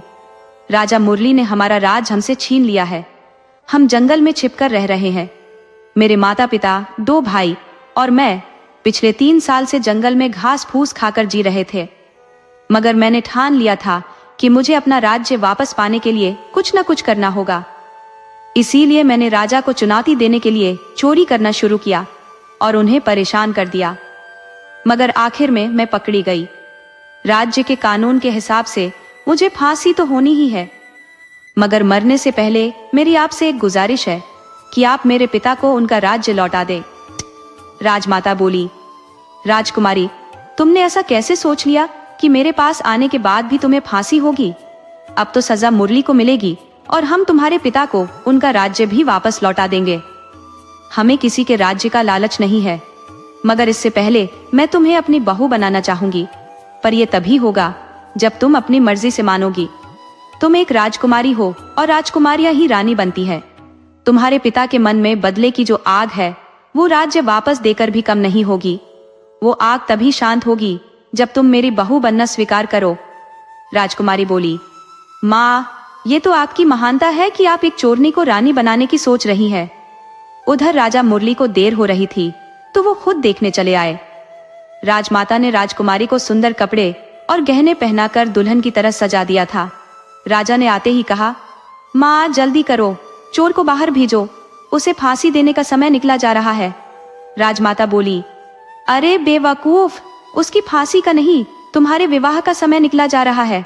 ये कोई चोर नहीं बल्कि एक राजकुमारी है और इसे मैंने अपनी बहू मान लिया है। तुम्हारा विवाह आज ही इससे होगा और तुम आज ही राजा मयंक का राज्य उन्हें वापस कर दो और उन्हें सम्मान के साथ अपने महल में बुलाओ। आखिर कन्यादान तो पिता ही करते हैं। मुरली सोचने लगा कि ये कौन सा नया खेल शुरू हो गया है। इस लड़की ने पहले ही मुझे इतना छकाया है कि मेरे हाथ से राजपाट जाते जाते बचा है, और अगर इससे शादी कर ली तो यह जिंदगी भर मुझे परेशान करती रहेगी। राजा ने राजमाता से कहा, माँ, मुझे इस चालाक लड़की से शादी नहीं करनी। राजमाता बोली, अरे, इसे तो मैंने रानी मान लिया है। अब तुम सोच लो, राजा बनना है या रानी ही राजकाज चलाएगी। राजा ने मन मसोस कर कहा, माँ, अब जैसा आप सोचे, हम तो हमेशा आपका फैसला ही मानते आए हैं। तभी मंत्री सारंगी वहां आ गए, जो राजा के लिए राजकुमारी ढूंढने गए थे। राजा ने उन्हें देखते ही कहा, अरे, कहाँ मर गए थे? कुछ किया भी या नहीं? मंत्री बोले, राजन, मैं कहीं नहीं गया था। मुझे पता था कि रानी माँ अपने बेटे के लिए कोई न कोई जुगत लगा ही लेंगी। आखिर पागल हाथी के लिए ऊंट का इंतजाम हो ही गया। मंत्री की बात सुनकर राजा तो चुप हो गए, मगर राजमाता और राजकुमारी दोनों हंस पड़ी। इस तरह राजा मुरली का विवाह उस राजकुमारी से हो गया। राजकुमारी को रानी की बातों पर भरोसा हो गया था, तो उसने अपने पिता का पता बता दिया कि वो जंगल में कहाँ छिपे हुए हैं। राजा मुरली सम्मान के साथ राजा मयंक को ले आए और उनका राज्य उन्हें वापस कर दिया। राजकुमारी रानी बनते ही राजा के लिए बहुत भाग्यशाली साबित हुई। उसने अपनी अक्लमंदी का खूब इस्तेमाल किया। उसने सभी हारे हुए राजाओं को उनका राज्य तो लौटा दिया, मगर सेना का जिम्मा अपने हाथ में ही रखा। इस तरह सभी राजा राज्य पाकर भी मुरली के अधीन हो गए। राजमाता ने मुरली को राजकाज का पूरा अधिकार सौंप दिया। इस तरह राजा और रानी खुशी खुशी रहने लगे। अगर आपको हमारी कहानी अच्छी लगी हो तो हमारे चैनल को सब्सक्राइब करें, लाइक करें और कमेंट बॉक्स में राधे राधे जरूर लिखें। आपसे फिर मिलेंगे एक नई कहानी के साथ। तब तक के लिए आपको और आपके पूरे परिवार को राधे राधे।